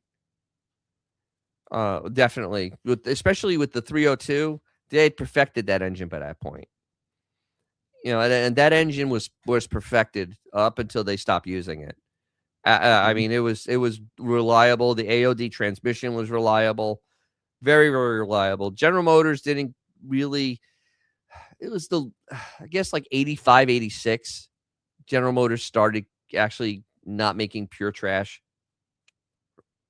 I mean, seriously, the early 80s General Motors stuff is very hit or miss. Very hit or miss. So, and Chrysler never made anything good again. I mean, that's just the thing. They just never made anything good again. They just made basically front-wheel drive disposable cars. Yeah, disposable cars. Until they got sold themselves to the Mercedes for nothing. Yes, Horatius 763. Yes, they were my dream cars too as a kid. But I remember seeing a lot of them. When I'm old enough to remember those cars actually being, driven on the road shows and stuff. Yeah, driven the shows and stuff, and it's like, wow. I mean, it was crazy. Yes, quality. Actually, yes, quality was job one. They really did take. Ford did take it seriously. Yeah, the M bodies were okay, but the problem with Chrysler is that they didn't modernize the engines at all, and they didn't modernize the transmissions. So in 1986, if you bought a Fifth Avenue, you got like a 4-barrel thermoquad on it. I mean, it still had a carburetor. Ford at this point already had fuel injection. Yep. And it still had a 727 with a lockup on it. So it didn't even have a 4-speed transmission. It had 3-speed with a lockup torque converter, which was not bad, but I mean, they weren't great. I mean, they just weren't. They could have been better cars. I mean, if they had built a better engine for that car, and the Grand Furies. The Grand Furies were everywhere, right? They were the police cars down here. They were everywhere. And they just, those got a little bit better of an engine. Like they would stick 360s in those because they still were making them, and they were relatively fast. But honestly, the regular production person car, the 318, just it never got fuel injected properly. So. 2-barrel, yeah, 2-barrel. No, I thought the Fifth Avenue got a 4-barrel, and then they went to the central fuel injection, which was horrible. In like 88, they went to central fuel injection. Well, Ford was now doing individual fuel injection. What's that? Rail fuel injection. Sequential fuel injection. Sequential port. Yeah, they did put the roller cams in, but it was. I mean, it basically was a Band-Aid on a bullet wound because they were so far behind. Iacocca wasn't putting any money into that car. That's why that car never changed. He wasn't putting any money or development into that rear-wheel drive platform, which is, I think, one of the biggest crimes. I think to Chrysler, that car never got developed, and they never went back to making a coupe again. Like once they made the J bodies and stopped. They never went back and made an M-body coupe because they originally had M-body coupes in the 70s. And then the M-body coupes just went away. And then the car unceremoniously died in 88? 88, 89? They just knocked. That was it. And then it got replaced with K cars. because Iacocca. Oh, okay. Let's get to this. Let's get to this Studebaker thing because I know you have thoughts on this. The 64 Studebaker GT Hawk, the last of a great line. I'll agree with that. Right? Studebaker always had great styling, Gran Turismo. So I'm not really going to go through the article on here, but I'm going to point out some things on this car. First of all, this is the mid 60s, and look at that interior. Yeah, that looks like something out of a mid 50s car. Yeah, the giant steering wheel. I mean, all these the horn ring. Yeah, I mean, this is literally very, very. It was just very dated because they didn't have any money, and this is why they went away. So this is the Golden Hawk. Had a fiberglass fins and a big Packard V8. Now their idea of a big Packard V8 was the 289. Remember, this is 1964. So at this point, Studebaker doesn't have a big block. Everybody else has one. Ford had one because Ford, when they was a 60, 61, they came out with the what would be the FE? Was that their first large engine, like late 50s, early 60s? The 390, like the 390, yeah. 390, yeah. That was General, yeah. Well, actually, late because yes, the 390 was actually already in like Lincoln's in 58. Yeah, massive horsepower. McNamara made them actually because he was all about small car and efficiencies and not wasting. By 60, it was down to, and I can go on and on. But yeah, that was definitely and then of course he had the Mercury Marauder engine. I think that was like 400 horsepower out of the 390. I could be incorrect on that, but yeah, that 390 was definitely late 50s. Yeah, and General Motors, we know they had their what was it, the 389. I mean, and that was in the early 60s, and they had the 409. By 61, they had the 409 already. I mean, they already had, and Chrysler, Chrysler had the 383 in the late 50s. They had by 61, they had the 413. They were already building B and RB engines by the early 60s. And here is poor Studebaker stuck with a 289 as their top engine. I mean, they did not have the money to come up with a new engine at this point. And it's kind of, I mean, this is so sad to see how the car, how they actually slowly died. I mean, it wasn't all of a sudden. It was literally this years grueling slow death. Yeah, where no development happened. And you told me that somebody died, and that's why the whole thing blew up with Studebaker and Hudson. No, that was actually right. Studebaker Packard AMC. They were supposed to be all of them combined, and then the hubris kicked in, and American Motors was Hudson Nash, Studebaker Packard. But yeah, I believe somebody actually brought up the right name. I forgot his name. Died in the negotiation, either right before or after or something like that, and everything started falling apart. And that's why they became two independent companies, AMC and Studebaker Packard, versus one that had all four together, which would have been a much wiser end product. Yeah, and honestly, if they had merged, they probably would have survived. I mean, it probably would have helped all the companies. It probably would have helped AMC be a little more or less weird, and had made a little bit more of a nicer car. Because this is a nice car. It's just that it's as dated as hell. This is a 64 looking at. Yeah. I mean, it is. I mean, dated. I mean, that front end is basically a 1956 front end that's been tweaked from the Hawk, the original Hawks, which morphed from the Lowy Coupe, which was gorgeous and ahead of its time with American European styling. And what's also sad about this is Studebaker was the first independent to actually come out with the overhead valve V8. Yep. And they were already putting them in their cars before even some General Motors products, even though they had an overhead valve. They were before that. I believe it was like 1950, or might have been, I think 50 or 51 is when the overhead valve was a first release for Studebaker. Yeah, I'm going to show a little contrast here because just to show you how old that car looked. All right, yeah, this is it. I'm pulling up a 64 Thunderbird. Yep. Okay, 64 Thunderbird. I mean, there's nothing special about it. It's just a Thunderbird. Oops, let me go to the big picture. All right, look at this Thunderbird. This is 60s quintessential at this point. Just on the outside, not even the inside. The inside is light years. The inside's like Buck Rogers, absolutely. Well, compared to this, I mean, yeah. I mean, but look how. I mean, this car looks like It does look like a 1955. Yeah, well, it is basically. Well, this car is, a 60s car. Where you have the long.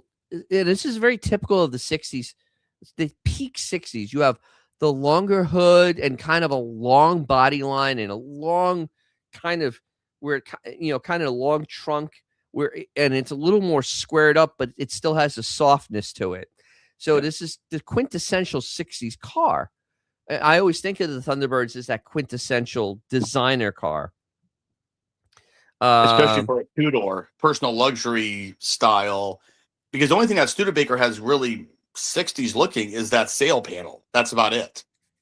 Yeah, I mean, but honestly, this car is just it looks like a 1957 Continental. Pull up a 57 Golden Hawk. It's going to look just like it almost. Beautiful car.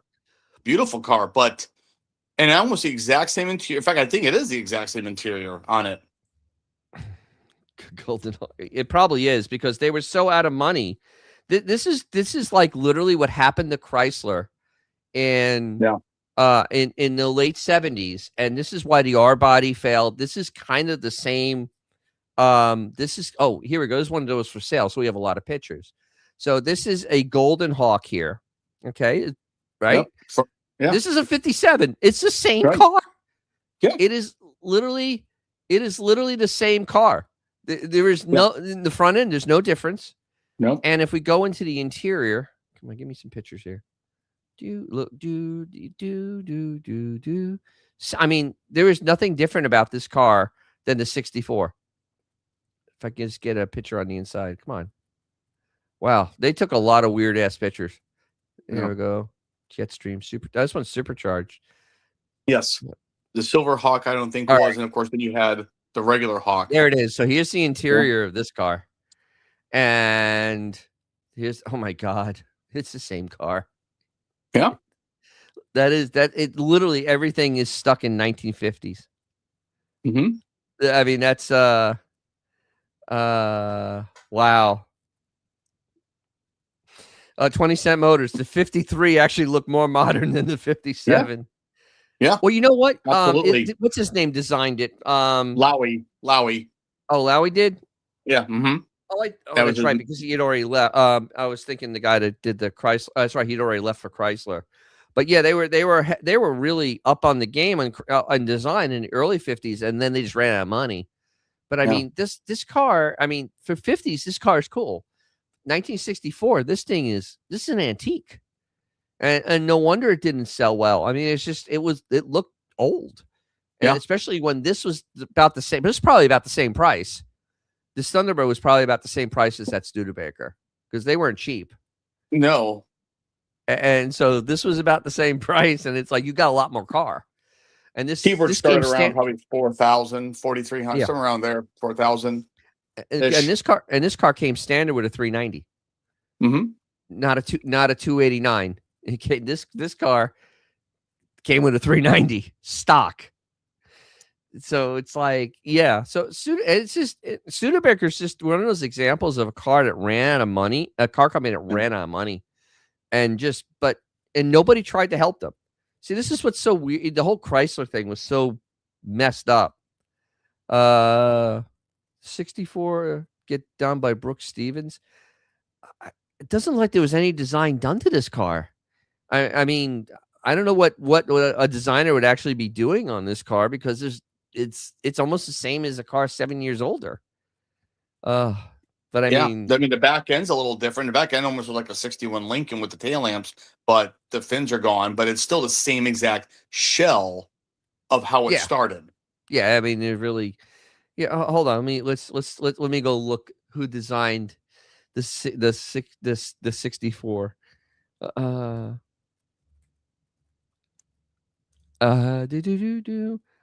If I can only type two, I'm almost pecking at one. Studebaker. And while you're looking that up, Studebaker did halfway okay. Brooke Stevens. Yep. Oh Jesus. Early 60s, like their Lark lines were actually halfway popular because that was that era of, especially with AMC and George Romney with smaller cars. So the Lark series did do halfway okay. But again, if you look at one, it looks like it never got restyled whatsoever. It was basically that kind of style with that big grill, the singular headlight. Now, looking at it from a 2026 standpoint, I think that car is beautiful in a a European way. But in 64, it was dated. It was out of date. No one would want that when my 57 would still be okay, if that makes sense. If you had it in 57. Exactly. Because well, I mean, it looked, even the base Chevys looked more modern than that car did. A Plymouth looked more modern than that car did. Right. I mean, it was. And keep in mind, that was like their halo. I'm saying that loosely because they were still making like the Lark line became like the wagon, the sedan, the convertible. That was the personal luxury sports car which like the Hawks were in the 50s. Just they were fresh back in 56, but not by 64. No, this is one of those stories. This car company, just the way they just died on the vine because they just they couldn't change with the times, and they couldn't build a new engine, and that's really what doomed them. It's not even the design. What doomed them is they couldn't come. They didn't have a big block. Everybody at this point, everybody wanted something that was over 360 cubic inches. That you wanted your 383, you wanted your 390, you wanted you wanted your 427, your 413, your 440. You wanted a big engine by this point. Actually, 440s weren't available yet. It was 413s, 426s, but still, 427s. This car with the 289 was just absolutely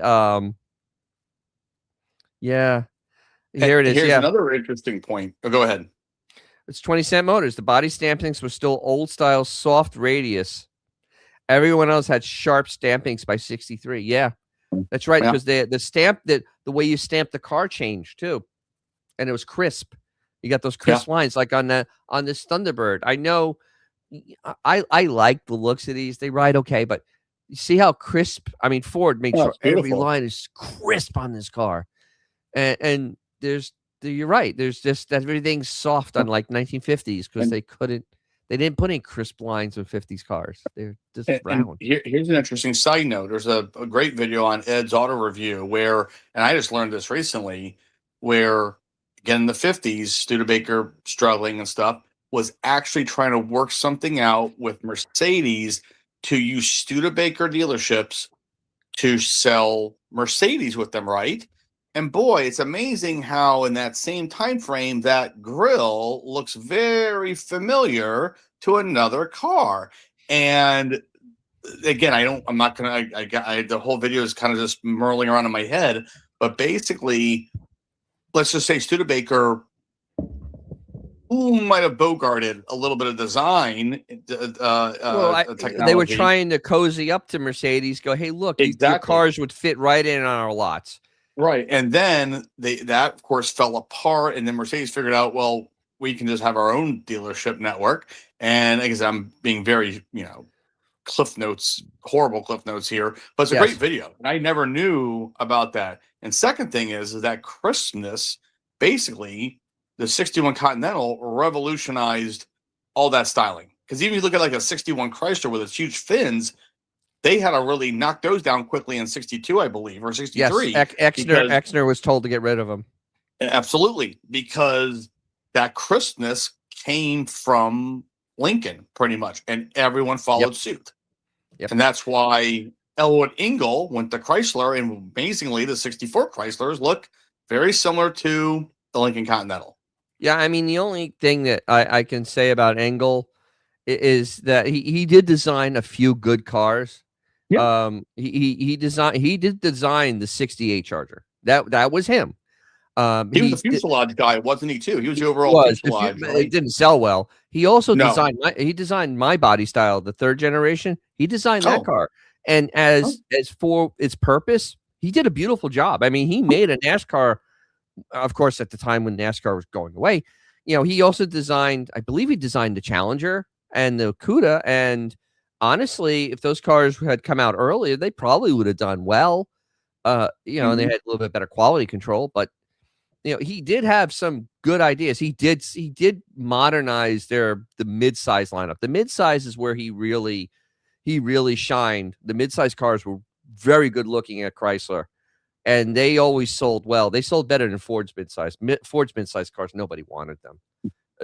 Nobody really talks about the mid-size Fords from the late 60s because they're not good looking. I mean, they're really not. I mean, they just weren't great looking cars. Everybody wanted a Mustang anyway. So,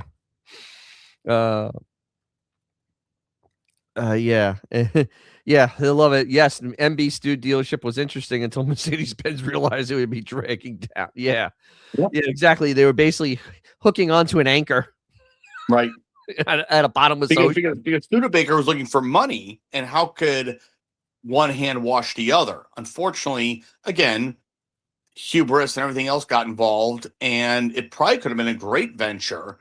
But great video. Check it out on Ed's Auto Review. Yeah. I love the contoured Mopars like your Charger. The Angle 2 era was the best. Yeah, I mean, his first few years, the cars were a little awkward.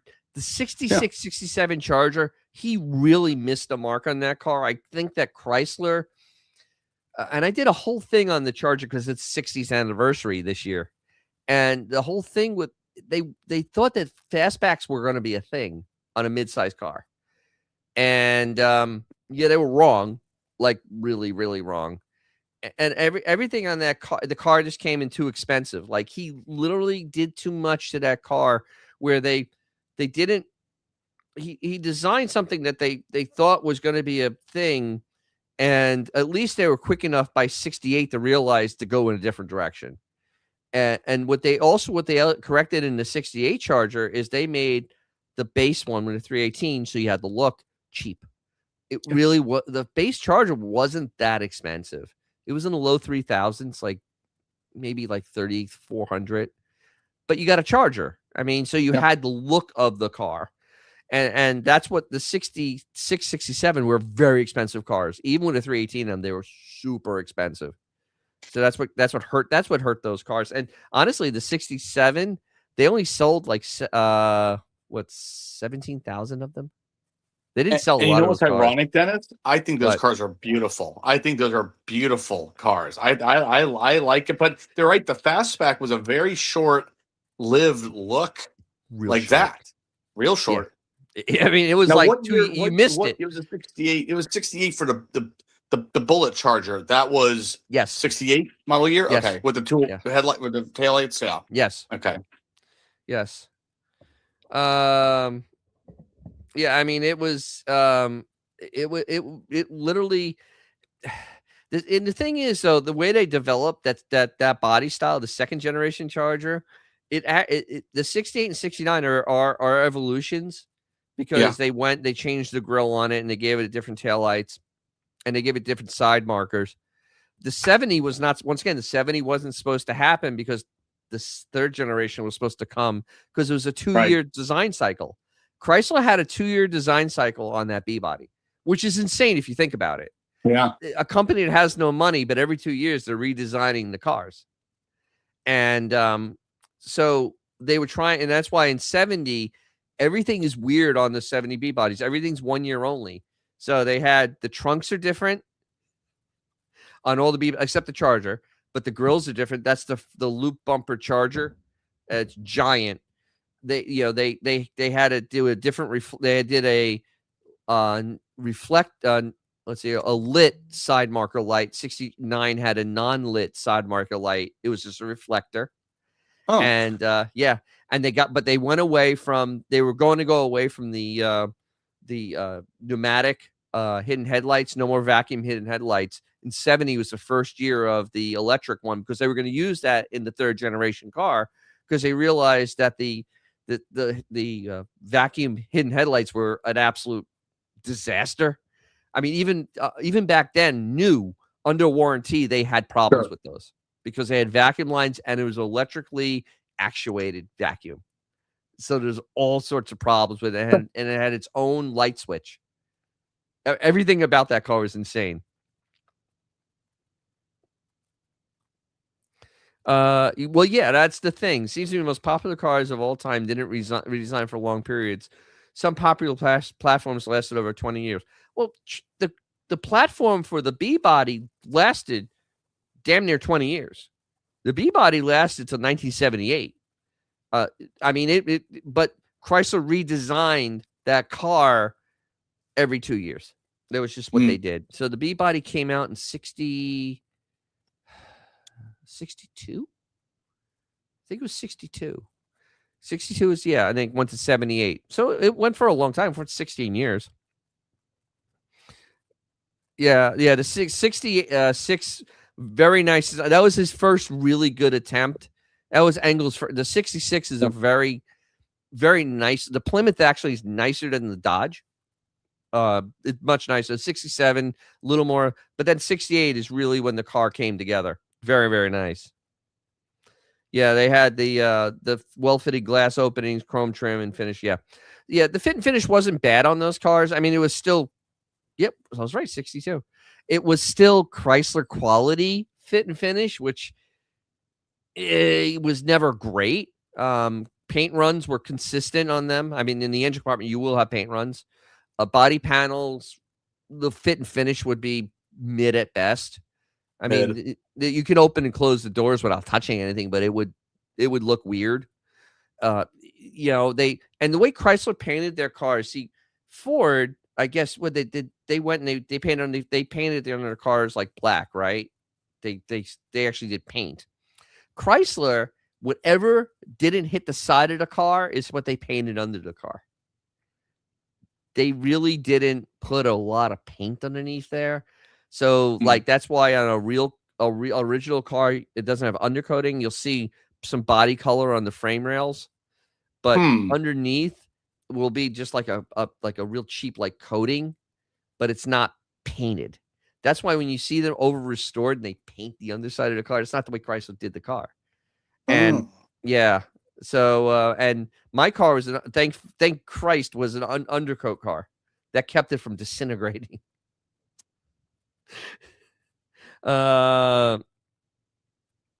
Okay. Quick question. Worst fit and finish you saw on a mass-produced car sold in North America that's not a Yugo? Well, Yugo was made in Yugoslavia. Worst fit and finish? Man, there's so many bad cars. I would have to say the F bodies. The F bodies fit and finish was freaking atrocious. Oh my, they just didn't care. I mean, honestly, it was just, they didn't care. I'm trying to think what other cars really crap fit and finish. Teslas. If you want a modern car, Tesla has the worst fit and finish I've ever seen on anything. It's literally like Ray Charles put the body panels on. There's just no care in the world. I mean, they have door gaps like this big and then this big, and it's like not a 1978. Yeah, but the F body is probably some of the worst. Could be made anywhere sold in North America. Hell, Fiats.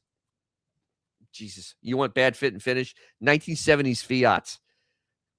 They just didn't care. They just did not care. They were, but the 76 Dart and Valiant would be mocked in car magazines. That was it was the last year of them. They were, for some reason, Chrysler kept selling those cars in 76. When they had the biggest lineup they've ever had. They had the A bodies still around when they brought the F bodies out for no apparent reason. Literally, they just ran. They were basically 75s, just with new VINs, basically with the 76 VIN. There was no difference on that car. It was the same car. Classic? Was that like that classic Dart look, that 60s looking No, body style? It's the 70s looking, really bland. Yes. I'll pull one up because it is probably one of the most bland cars that you would ever see in your life. I remember seeing these everywhere. A 74 Scamp, I think he had. Same car. It looked like that. Okay, yeah, but it had like that 68 look, but it was a 74 5, no, I think. There's no 68 look to this car. This is a 76. You know which style I'm talking about? That real with the same. Yeah. Okay. Yeah, but it's still that basic look. Yeah. The thing is that they just rolled this car out. I mean, there's no difference between this car and the 74 or the 75. Same car. There's nothing, and I mean, granted, it's a good car. It's just bland. I mean, it's a bland car. But with a slant in it, you can drive this 200,000 miles and not care. It would just go. That's what he had in it. But yeah, and for 20 cent, 70s style with poorly fitting bright work. Yeah, that would be about right. The F bodies were not ready. No, the F bodies could have used another. They could have used another year of just trial. Like actually test driving them. But at that point, Chrysler Corporation was so screwed. They needed a car to come out to compete with the Granada, because the Granada had come out, and what was the Mercury? The Monarch. The Monarch, and then you had the little Chevy. You had the Chevy. What was it? I guess the small Chevelle, not the Chevelle. What was their small car? The Nova. They made the Nova into like a normal car by 75, 76. Right. Yeah. And G Cannon. I don't think I've heard anybody say Scamp since the 70s. What year did that start? What was that, like a 1970 to 76? But that style the Scamp, lasted a long time. Yeah, that body style was 1970 to 76. Same body style. Okay, they just changed the grills. Yeah. So Ford and General Motors already had these mid-sized cars out that were nicer than the A bodies. For the A bodies were not nice cars, and they were cheap. That was about it. And so they needed an F body, but Chrysler's management was really incompetent. I mean, they truly were incompetent, and they didn't do enough road testing. And like how they test cars today, like they'll drive them for a year. Put a 500,000 miles on the car and see what's wrong. They didn't do that. And, they didn't know about their rust proofing wasn't going to work, because they washed the bodies, then rust proofed it. And that kind of caused problems. They fixed it after a year, but the damage was done. Right. They didn't have any money to upgrade the slant, because that was going to be the main engine on the F body. But the slant, when you started putting emissions on it, it was just a slug. I mean, I remember my mother's Volare. Oh my God, that was a slow car. I mean, it was a slow car. Going up hills, oh dear Lord, it would just suffer, because it had like 80 horsepower. And it had that lean burn system that may or may not work. I mean, when it worked, it was great. When it didn't, it was bad. I mean, the Chevette, nah. 75. I don't think the Chevette's the worst car ever. The Chevette actually had some things in it that actually weren't terrible. It wasn't great, but I mean, it's by far not the worst car. By far not the worst car. There's so many candidates that are worse than that car. Any Fiat. Vega. There we go. Vega is a very bad car. That's probably the worst thing General Motors ever made. Seriously, that may be the worst. Great. Yeah. I mean, it looked good for what it was, but great ideas, just not executed well, especially with the cylinder linings. They didn't do any. No, that's what I'm saying. Right, that was the problem. Aluminum engine with no cylinder liner. Yeah, not a good idea. And they didn't know about metallurgy like they do now, because BMW doesn't line their engines now, but they have magnesium in it, and that's why the aluminum doesn't get destroyed, because it's harder than aluminum because they put magnesium in it. Granted, don't let it catch fire because it'll never go out.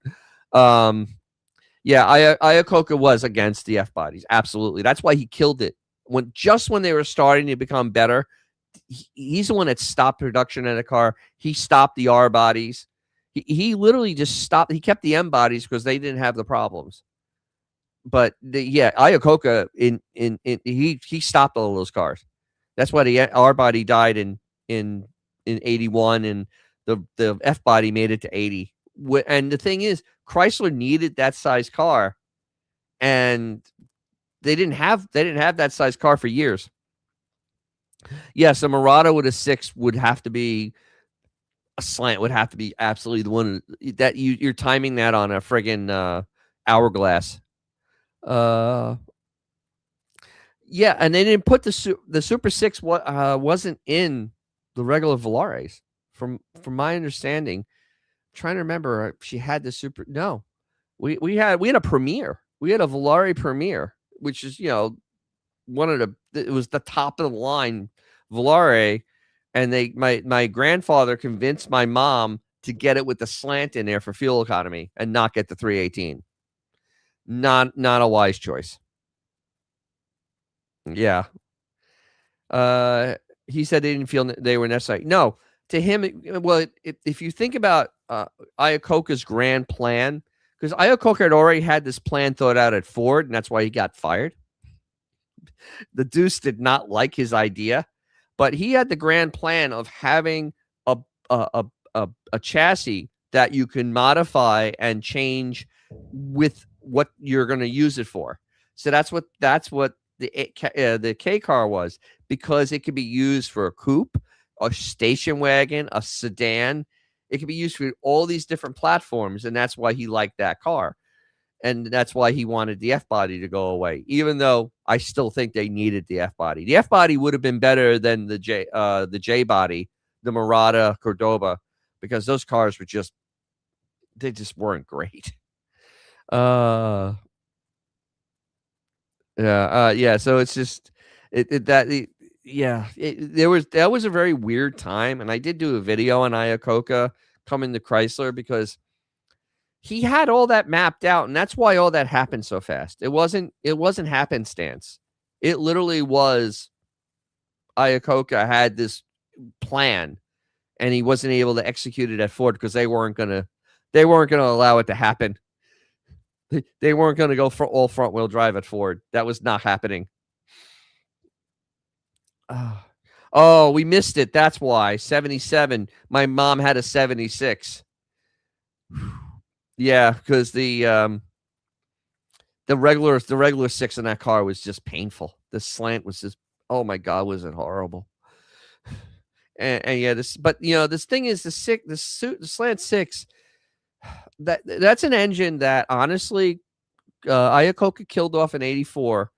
If they had actually gone to Bosch and used the fuel injection system that BMW is using in the E30 on their M20s and the M30 engine, that engine would have survived well into the 90s. Yeah. Because it would have had power, and it would have had fuel economy. Because my engine in my BMW is only 2.5 liters. It's not much. It's how big is that? 120. It's the same size. It's literally the same size as a slant, but I have port injection on it, and so I make almost 200 horsepower. And they just didn't go and ask for good fuel injection because they were trying to do stuff in house. That engine with fuel injection would have actually been a godsend to them, and that probably would have helped their trucks too. Yeah, I mean, Yeah, 227 motor. I love the F-body cars. Great ride, quiet. Yeah, it was a good car, except it had so many problems. It was just plagued with just lack of quality control. I mean, that was literally what doomed that car. The absolute lack of quality control. So it's just sad. Yes, BMW always lies about their horsepower. Oh, absolutely. I had a 330 that they said had 225 horsepower, and I used to race Mustang GTs in the early 2000s, and I used to annihilate them, and they had more horsepower to me allegedly, but that was that was a fast car, allegedly 225 horsepower. I don't believe it. I don't believe it at all. So yeah, BMW always very tongue in cheek with any horsepower on their cars, including the ones they make today, because I've seen the B58s. What is it supposed to have? What 335 horsepower or something like that? But people put them on a dyno and they get more than that at the rear wheels, and they haven't done anything. Yeah, they always lie. They never like that. Yes, the F-bodies had that transverse torsion bar, which honestly was great for packaging, because the longitudinals suck because they go all the way. You have to have a cross member behind the transmission for the torsion bar to go to, and they take up a lot of space, and it actually interferes with exhaust. It interferes with a lot of things, actually. So the going across made it an easier package because you could build a car quicker. It was kind of neat. So, yeah, but yeah. Hey, man, we went over some cool stuff tonight. Absolutely. Totally off the rails. What? Yeah, that's fine. Got a lot of good classic car conversation. Although some of it's sadly from, the malaise era is still interesting, far more interesting than worrying about Stellantis. No reason to talk about that. There's no reason because nobody cares. No one cares. And I literally no. What? People still care about F-body. I'm not being funny. People still actually care about even some of the worst years of American automotive history is still more relevant than what's going on today with, unfortunately, the former Chrysler Corporation. Exactly. And it's I like going into those little weeds of especially those weird cars from that era that people don't really talk a lot about, and you don't see a lot of those cars. It's very fascinating. 20 Cent, the transverse, this was the transverse torsion bars was such a great idea, and they didn't use it again. It literally is just like, okay, and then they stopped. That allowed for a lot of wheel deflection for an isolated ride. Yeah. Well, yeah. So they got rid of. That's right, because they got rid of the front. Because mine has the control. It has the front bars on it too. They got rid of that, so it was much more compact, and it gave you a better ride. Yes. Yeah, it's still better than now. Yeah, right now is the worst time to be a car guy. Honest to God, I can't. All my life, I'm 54 years old. I don't remember a time this bad. I don't even want to look at car magazines because it's just there's nothing to look at. It sucks. Well, yeah. I experimented with that. That's don't waste your $12 for one full year of Motor Trend, even though it's a great deal. Keep the $12. Yeah, keep the $12 and do something else with it. Give it to me. Yeah. Oh. Oh, yeah, VWs with the VW Bugs had transverse bars. Oh, yeah, because of the packaging, because they needed it to be small. Yeah, I mean, they're all, actually, Volkswagen is so underappreciated for all the crap they actually devised for cars. Yeah. It's pretty amazing, actually, because they were the first mass-produced air-cooled engine. Yeah. I mean, seriously, air-cooled. Something only seen in airplanes. Yeah, screw it. We'll just do this. It's fine. Oh my God. There's a Mexican version of, I got to look this up, the Volare ad. Too bad I can't play it because of copyright. But Jesus, I can't even fathom a Mexican version of that Volare. Yeah, the VW. Of course, the VW didn't have bad ride because it had that nice. It had a very well thought out suspension. German cars don't ride bad in general. They really don't. They figured that out. Yeah. Well, when you have bombed out roads, it kind of, Exactly. I'm being curious about that actually. Oh yeah, absolutely. Like the French, they had to literally engineer their cars around what B-17s left, and Lancasters. The Italians didn't do any of that. In fact, they never fixed the roads. I could prove that in Sicily. A disco version of Volare in Spanish. Oh, this nice. I must go find. Everybody, I wish I could play it, but I know that the copyright gods would just be like, well, I could always just strike it.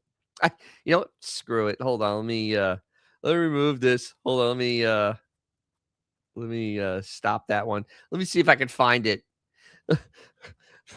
the Mexican Volare TV ad. Let's see if I could actually find it. Oh my God. I found it. I actually found it. All right, let me see if I can. I think if I do it this way, if I share screen where I do it just like this, I do a tab and I can have audio. Okay, cool. All right. So for everybody's edification that's hanging out, here it is. The Mexican version.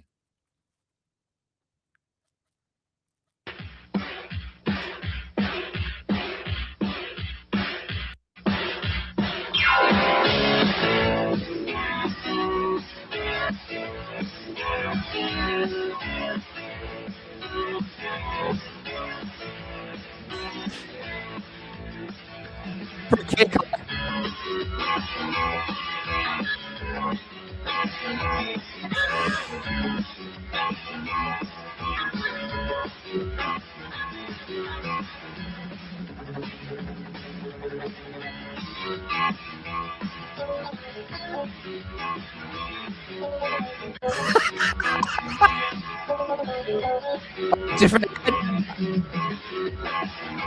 That is Volare, though. Yeah, that was Volare. Let's see. Wait, another one. No. What years though? Different ad. All right. So next week, I will promise to find the Mexican Volare ad. Because I can't imagine how absolutely insane this has to be. So yeah, we'll do that next week at the end in case I have to cut it out. In case I have to cut it out, because God only knows the YouTube gods are never that kind. even on my tiny channel. Okay. So any final words there from you, Fluno? No, actually, been a wonderful conversation as always, but lots of topics, and obviously always enjoyable. And thank you all for joining us again. You're to all of Dennis's loyal fans out there. We appreciate it. Yeah, and I have a video out on hard to find parts. I know Tony Imperial had commented on it because he does it hardest. And I'll have a couple shorts on that too. And yeah, just keep looking for this space because next week there should be burnouts. I'll have an intelligent video, but I'm going to have burnouts next week. Lots of burnouts. Lots of burnouts. So we're going to have smoke them if you got them kind of thing. Hey, look, Vintage 76 still here. Cool. All right, everybody hit that like button, subscribe if you haven't, share it to somebody if if they haven't heard about this, because I like cars and I talk about, fixing the damn things and the damn economics of it, because the damn economics suck. So there it is. And I tried to help Vintage 76 out with his fuel pump, but dear God, the Carta fuel pump thing is a disaster right now. They just don't exist. There's none. Oh, well. So thank you very much, everybody. Remember, like, subscribe, check out the other stuff on my channel. I have lots of fun things, all different types of stuff. And as always, if you have something fun or something cool, take it out because you'll make someone's day, probably your own. And I'll catch you very, very soon. If you liked what you saw, subscribe. If you didn't, thank you for watching to this point. And as always, if you have a cool car or something fun to drive, take it out. You'll make someone's day, probably your own.